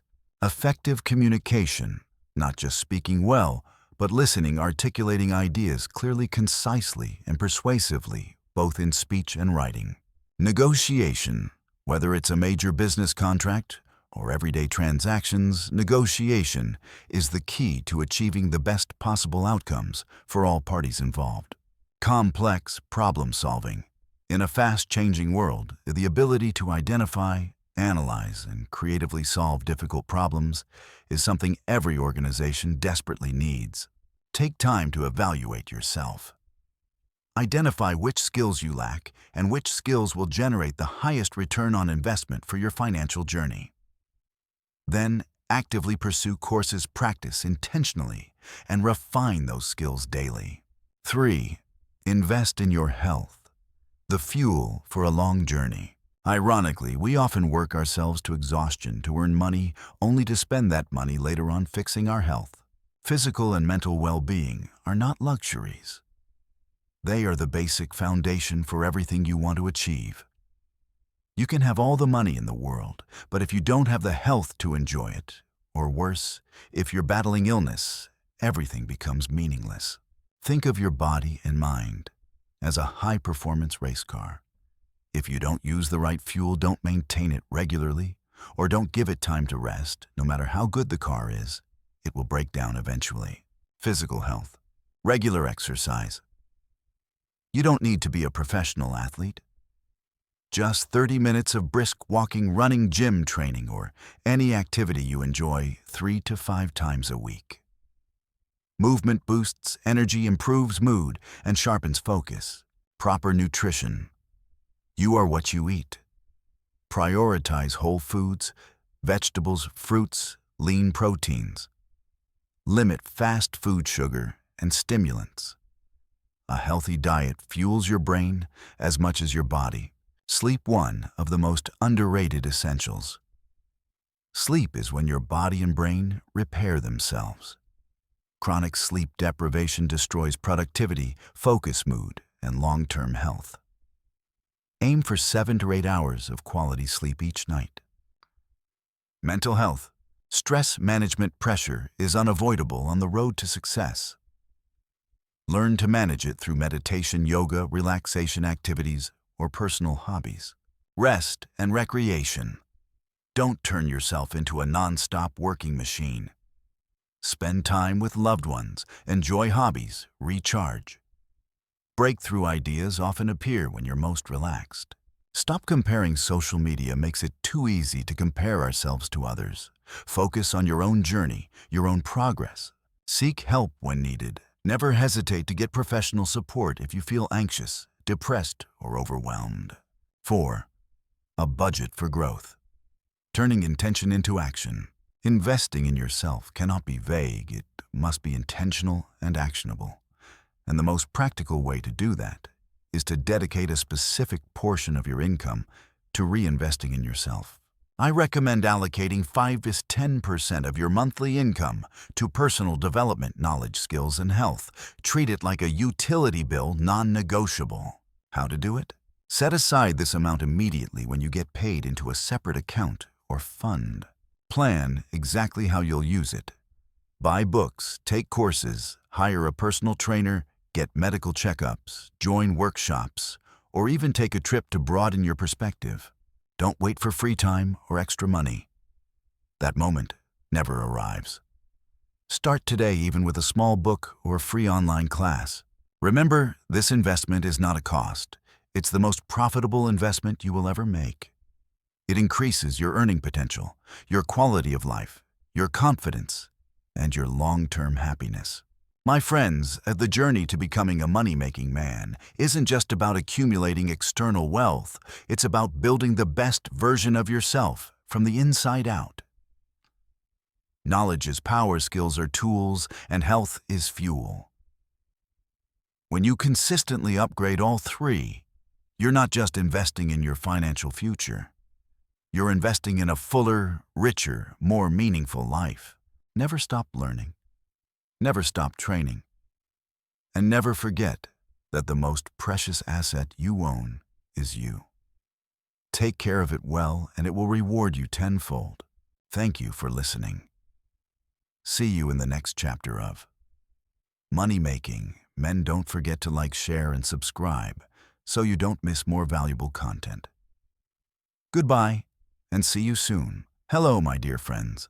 We've traveled a long and fascinating journey together with the book Money Making Men, haven't we? From smart money-making strategies, effective financial management, to building a solid career. We've talked about numbers, goals, and prosperity. But now, in this final chapter, Chapter 10, I want us to take a step back, breathe deeply, and look into something far more profound: legacy.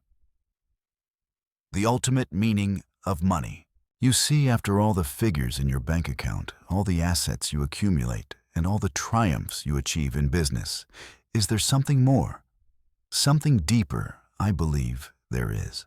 Because money, no matter how powerful, has never been the final destination. It has always been a tool, a vehicle to help you reach something greater, to create impact, and most importantly, to leave a legacy. So what is legacy? It's not just what you leave behind materially. Legacy is the story of your life.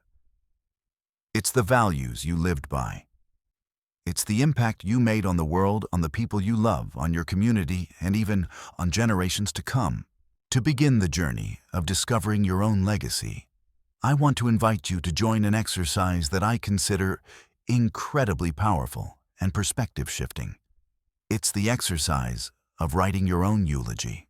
Sounds a little dark, doesn't it? But set aside the negativity for a moment.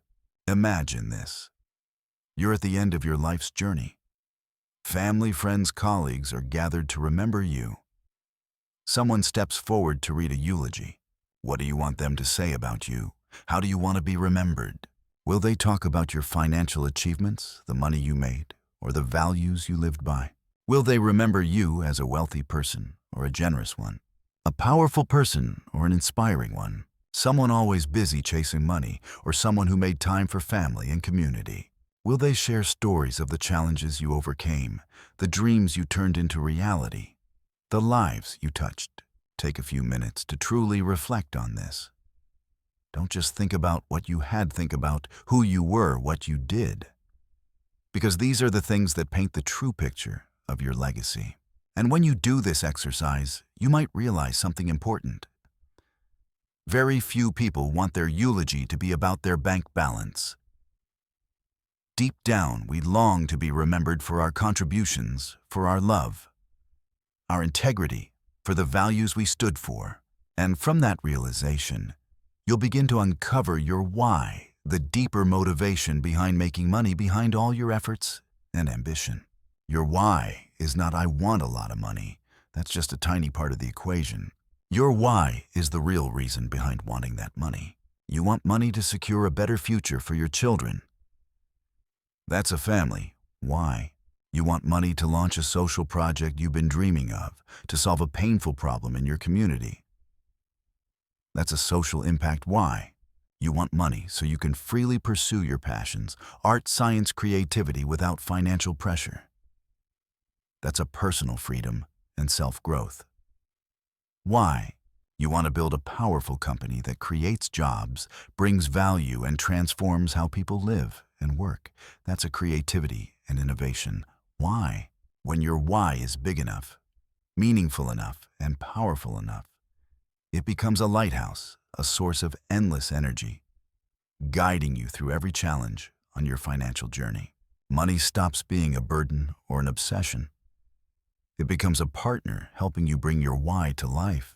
Now, once we understand legacy and our why, let's look at the 3 levels of wealth, a concept I believe will help you redefine your financial goals with far more clarity and meaning.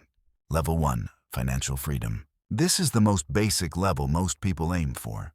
It's when your passive income can cover all essential living expenses without needing to work. At this level, money gives you safety, peace of mind, and the ability to make choices without financial fear. You no longer worry about bills, losing your job, or unexpected risks. You can live a stable, comfortable life. Level 2, time freedom. This goes beyond financial freedom. It's not just about having enough money to live, but having full control over your time.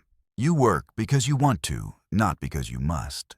You can spend time with family, pursue hobbies, travel, learn, and explore without being chained to a schedule. At this level, money becomes the key that unlocks autonomy, allowing you to design your life the way you want, not the way society demands. Level 3, purpose freedom. This is the pinnacle of wealth where money and meaning merge perfectly. At this level, you not only have enough money and enough time, you have the resources and capacity to pursue your greatest purpose. You use your wealth, financial, temporal, and influential, to create meaningful, lasting, positive impact in the world. This is where money stops being something you earn and becomes something you use to change the world. And trust me, many people are already living at the level of purpose freedom. These are the true money-making men, those who not only know how to make money, but also know how to use it to serve. Look at Bill Gates. After building Microsoft into a tech empire, he and Melinda Gates devoted nearly their entire fortune to the Bill and Melinda Gates Foundation, a massive philanthropic force tackling global health poverty and education. They didn't just give money away, they used their intellect, experience, and influence to fight malaria, HIV/AIDS, lack of clean water, and other global crises. His legacy isn't just Microsoft. It's the millions of lives saved and transformed. Or Warren Buffett, one of the greatest investors of all time. He committed 99% of his wealth to philanthropy, largely through the Gates Foundation and his own family foundations. He spent his life not only making money, but also sharing his investment philosophy and life wisdom. His legacy is a living example of the principle, money is a tool, not a purpose. But you don't have to be Bill Gates or Warren Buffett to reach purpose freedom. A small business owner can use their profits to build a school in the neighborhood. An investor can fund startups focusing on green technology or community healthcare. A young entrepreneur can mentor aspiring youth, sharing knowledge and empowering the next generation. What matters is that they understand this truth. Money, when connected to purpose, becomes a powerful force for good. It brings a deeper satisfaction than any number in a bank account ever could. So what about you? What will your legacy be? We've learned how to make money. We've learned how to manage money. Now it's time to learn how to use money in the most meaningful way possible. Remember, you don't need billions to start thinking about legacy. Every small action, every intentional financial decision, every choice you make today is already writing the first lines of your own eulogy. Start with the simplest things. Can you allocate a small portion of your profits to help a relative in need? Can you invest in a project that benefits your local community? Can you use your voice, your experience to inspire younger people? Money can give you financial freedom. Then it can give you time freedom. But only when you connect it to a higher purpose will it give you purpose freedom, the fullest, most fulfilling form of wealth. Let money be wings, not chains. Let it be a lever, not a burden. Let it be not a destination, but a launch pad for the legacy you will leave behind. Thank you for walking this journey with me. I hope that the insights in Chapter 10 Legacy don't just change the way you think about money, but change the way you think about your life. Live a life worth remembering, and use your money to write that legacy. See you in the next shared moments to come. We've gone deep together into the world of true money-making men. We've talked about mindset strategies and the foundational principles that help them not only make money, but also build a prosperous and meaningful life. But my friend's knowledge that just sits in your head is still only knowledge. The real value comes from when we apply it. And that's exactly why today I want to bring you something practical, doable, a 7-day roadmap you can start right now to turn everything we've learned into real results in your life. Let's call this the 7-day action plan, turning knowledge into results. This isn't some kind of harsh boot camp challenge, but a series of small, intentional steps to help you slowly reshape your habits and your mindset. Are you ready? Grab a notebook and a pen or open your Notes app. We're about to begin this transformation journey. Day 1 and Day 2. Analyze your spending and write down 3 limiting beliefs about money. We're going to start the first 2 days by facing some raw truth and exploring what's hidden deep in your subconscious about money. Part 1, analyze your spending. I want you to do something most people fear the most. Face the truth about your finances. Action. Open your banking app, e-wallet, expense tracker, or whatever tool you've been using to record your transactions over the past month, or even the past 3 months if you have the data. Goal, write down every single inflow and outflow. How much did you earn? What did you spend on morning coffee, lunch, utility bills, Netflix, online courses, random small purchases?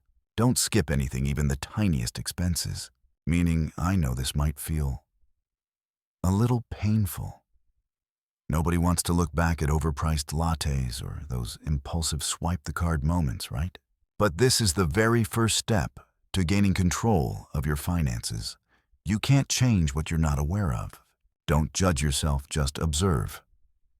See where your money is going. You'll be surprised by what you discover. Part 2. Write down 3 limiting beliefs about money. After looking at your money flow, we'll move to something deeper. Something money-making men emphasize endlessly: mindset. Action that somewhere quiet, take a deep breath and ask yourself, what do I really believe about money? What money stories were repeated in my family or the environment I grew up in? When I think of rich people, what image pops into my head? Goal: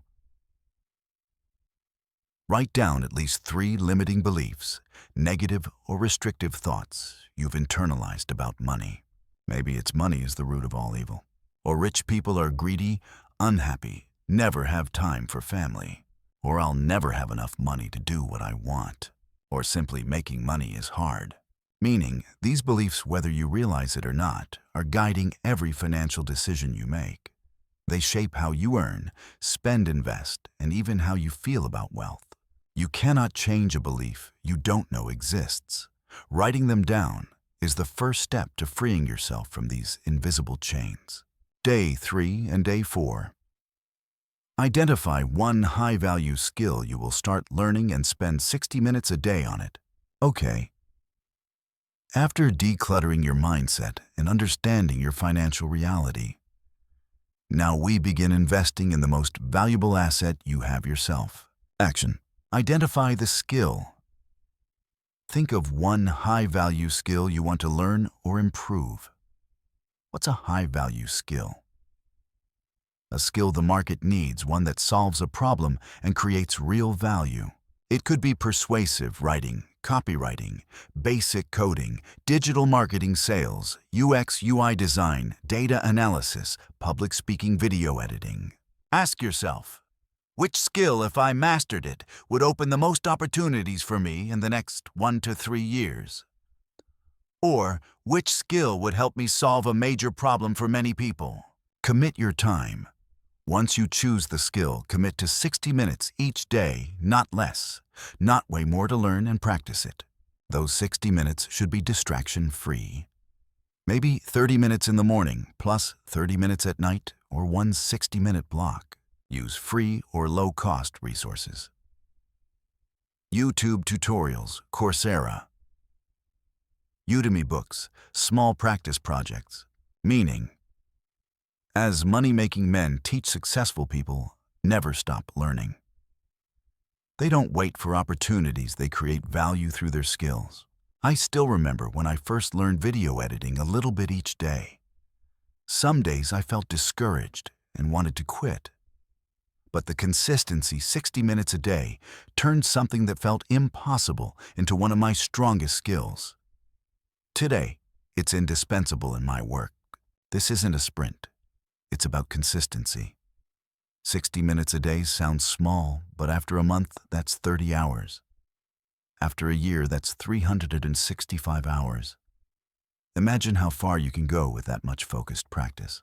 Day 5, list 5 people you want to connect with and send a sincere message. After investing in yourself, Day 5 is about expanding your world, because you can't walk this journey alone. Every truly successful person has a strong support network. Action. List 5 people. Write down 5 people you admire, want to learn from, or who are doing something interesting, aligned with your goals. They could be potential mentors, potential partners, like-minded peers, or even influencers in your field. Don't limit yourself, think big. Send a sincere message. This is the most important part. Send them a message, email, LinkedIn, Instagram, DM. That is genuinely sincere. What not to do? Don't send something like, "Hi, can you help me make money?" Or "Can you mentor me for free?" What to do? Express genuine admiration for their work. Share something specific you learned from them, or an idea or question you believe they'd find interesting. Start by giving value, not asking for it. Example: Hi, name, I'm your name. I really admire the way you built specific project work. Your talk on topic was incredibly inspiring and helped me realize something you learned.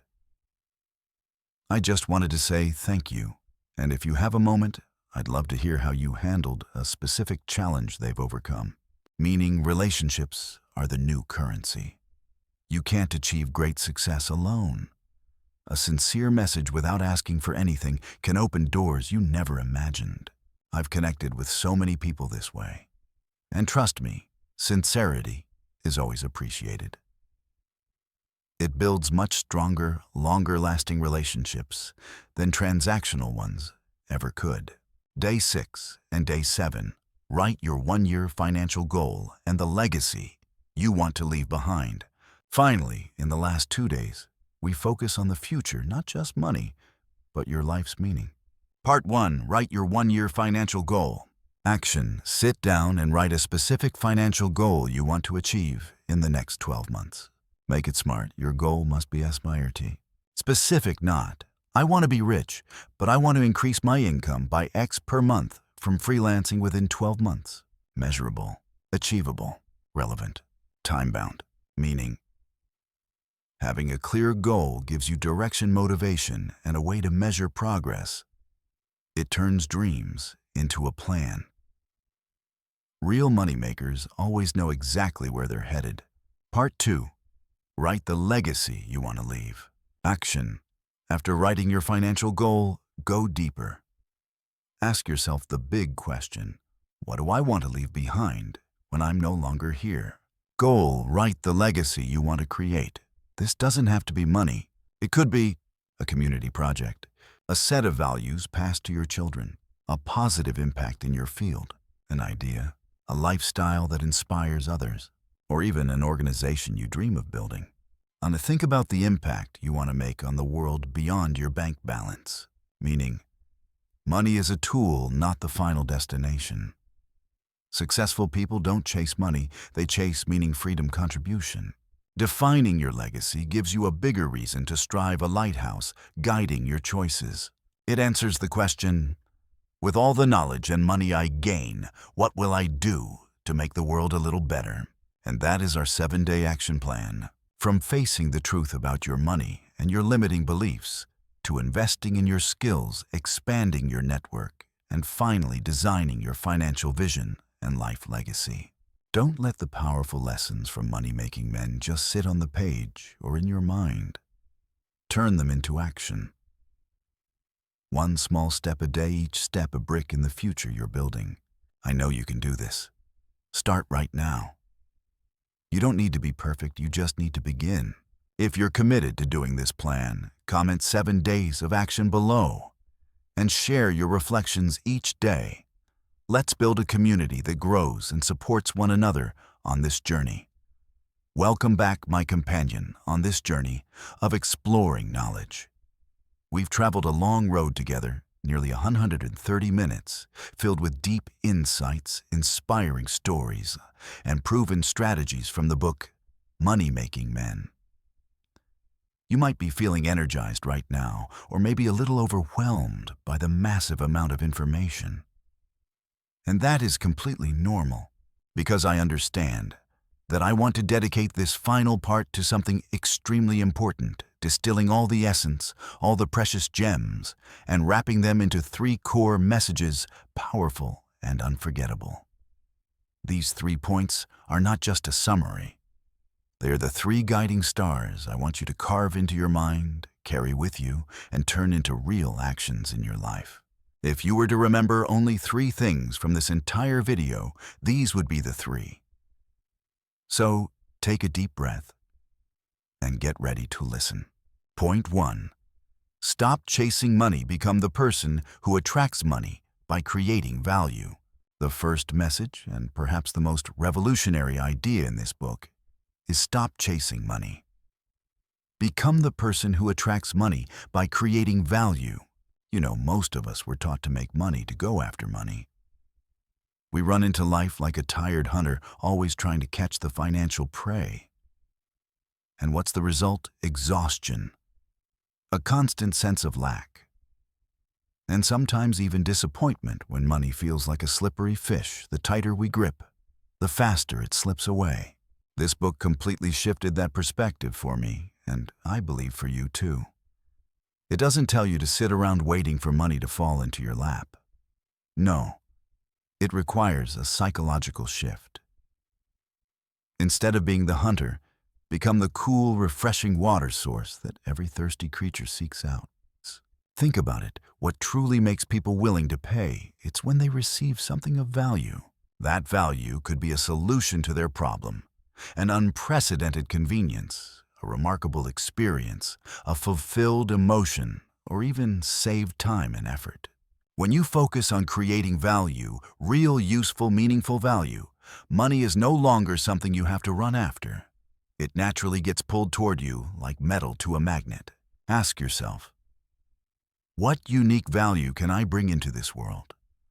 What problem can I solve better than anyone else? How can I improve someone's life? Stop staring at the number in your bank account. Look at your skills, your passions, the problems around you. When you pour your energy into sharpening yourself, building a product, a service, or an idea that genuinely helps someone, money becomes an inevitable reward, a natural consequence of being a valuable person. Remember this. The world will always gladly pay the people who solve its problems. Become that solver, and you'll never have to chase money again. Point 2. Wealth is a system built through focused discipline and continuous learning, not luck. Now for the second point, an essential message that destroys the illusion of overnight success.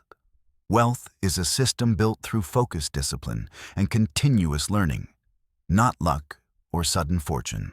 We're often fascinated by stories of lottery winners, overnight millionaires, or lightning-fast deals. They're exciting, but they paint a false picture of sustainable wealth. In reality, the people who achieve great financial success are master architects, carefully constructing their empire brick by brick. Focus. In a world overflowing with distractions, the ability to focus on one mission, pouring your energy and heart into it until it's done, is a superpower. Wealthy people don't scatter themselves across dozens of projects. They pick one thing and execute it with relentless commitment. They know scattered energy creates mediocre results.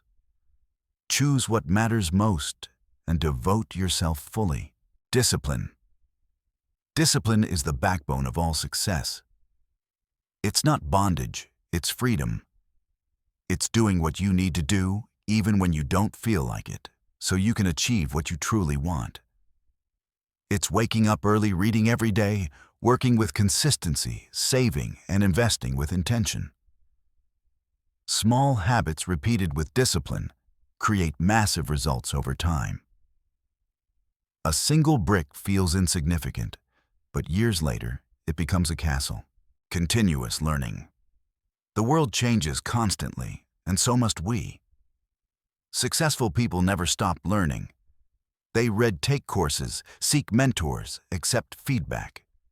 And most importantly, they learn from failures. They know complacency is the enemy of progress. They stay curious, always searching for ways to become better, smarter, more effective. Wealth is not magic, it's a formula. A formula that demands patience, consistency, and a growth mindset. Once you view wealth as a system you'll understand that every focused action, every disciplined decision, every lesson learned is a brick in your empire. Never think success is luck. Success is preparation multiplied by relentless action. Point 3. Money is a powerful tool. Use it to build a life of freedom, purpose, and a positive legacy. And finally, point 3. A crucial reminder about the true purpose of wealth. Money is a powerful tool. Use it to build a life of freedom, meaning, and a positive legacy. We often idolize money, treat it like the ultimate goal. We think that having more money will magically solve everything. But this book and the lived experiences of countless successful people proves that money itself is not happiness. Money is a means to happiness, freedom, and purpose. Money for freedom. This is perhaps the greatest gift money offers. Not the freedom to shop endlessly, but the freedom of time, space, and choice. Freedom to do what you love with the people you love at the time you choose. Freedom from worry about bills, job loss, financial instability. Freedom to say yes to your passions and no to things that violate your values. Real freedom is priceless. Money for meaning. Once your basic needs are met, humans crave meaning. Money helps you pursue meaningful goals, education, charity, community projects, or simply having enough resources to care for your family and mental well-being. Money helps you shift from merely existing to truly living. Money for legacy. This is the highest level. Truly wealthy individuals think beyond themselves. They think about what they can leave behind for their children, their community, and the world. It's not just about money. The companies, they built innovations, they created values, they embodied opportunities, they opened for others. Money becomes an amplifier for impact, a way to leave a meaningful mark on the world. Think of money like a sharp tool. It can build beauty, protect, create, or it can harm depending on the user. Our goal is not to accumulate as much money as possible at any cost, but to use this powerful tool wisely, ethically, in service of our highest values. Use money to buy back your time, invest in knowledge, help the less fortunate, and build a better future for all. So there you have it, my friend. The 3 core messages, the 3 diamonds I want you to carry with you after watching this Money-Making Men video. 1. Stop chasing money, attracted by creating value. 2. Wealth is a system built through focused discipline and continuous learning, not luck. 3.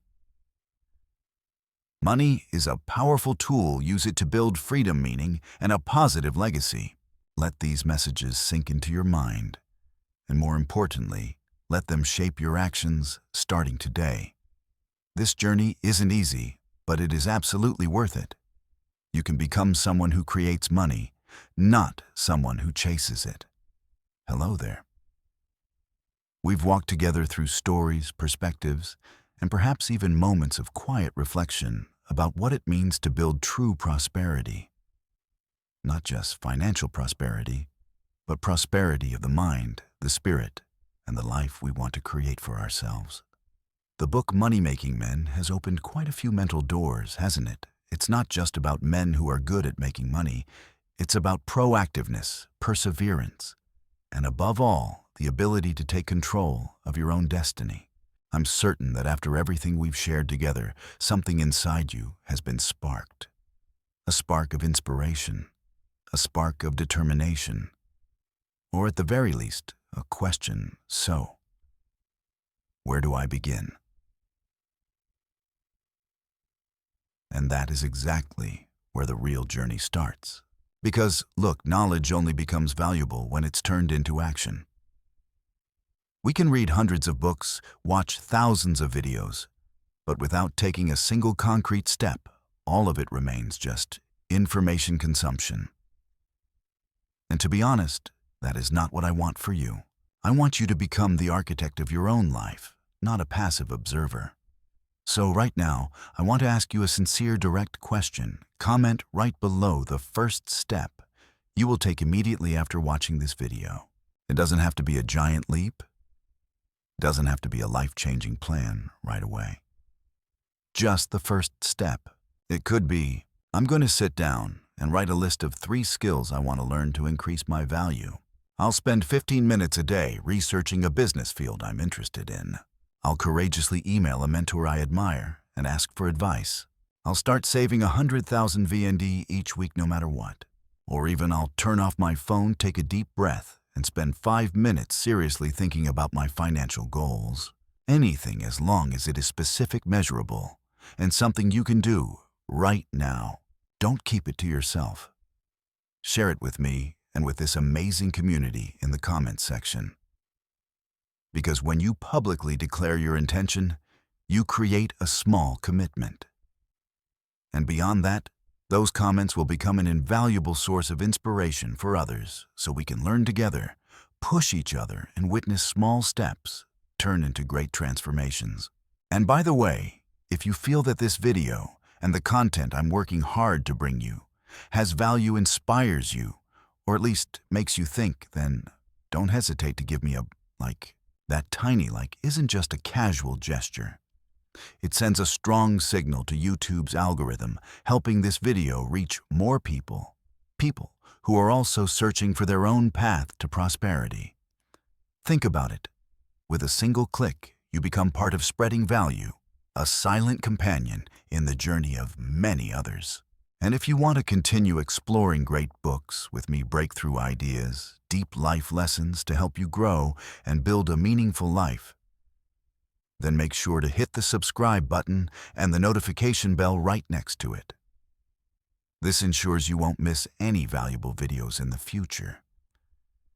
Think of it as a commitment you make to yourself that you will keep learning and moving forward. We will continue this journey together. You won't be alone. The journey of learning doesn't end with just one video.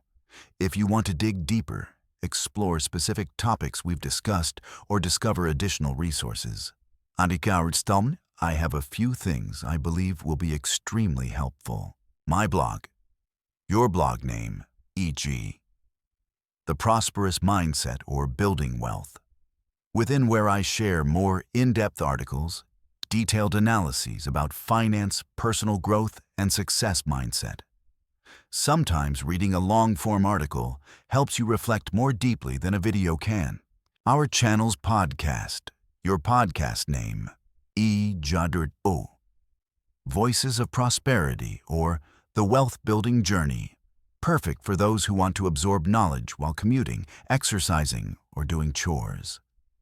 Deep conversations, sometimes with guests, offering multi-dimensional insights you can listen to anytime, anywhere. And especially, I've prepared a video closely related to today's topic titled, The 3 Golden Principles of Million-Making Men, or a similar title. That video is the perfect next step to reinforce and expand what you've learned today. You can find the links to all these resources in the description below.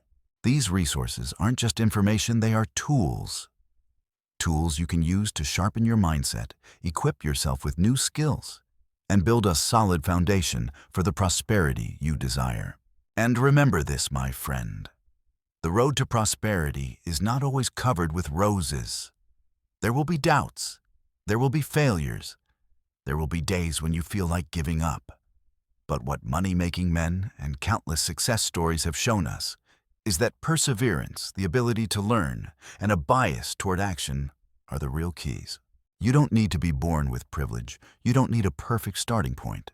What you need is an action mindset. Every man, every woman who has built prosperity started with one tiny step, one decision, one commitment. And that is exactly what you can do right now. I won't tell you it will be easy, but I will tell you this. You absolutely have what it takes to build a prosperous life, a meaningful life, the one you've always wanted. Don't wait. Don't hope. Take action. Start now. I can't wait to read your comment, and I'll see you in the next video. Wishing you an incredible journey ahead.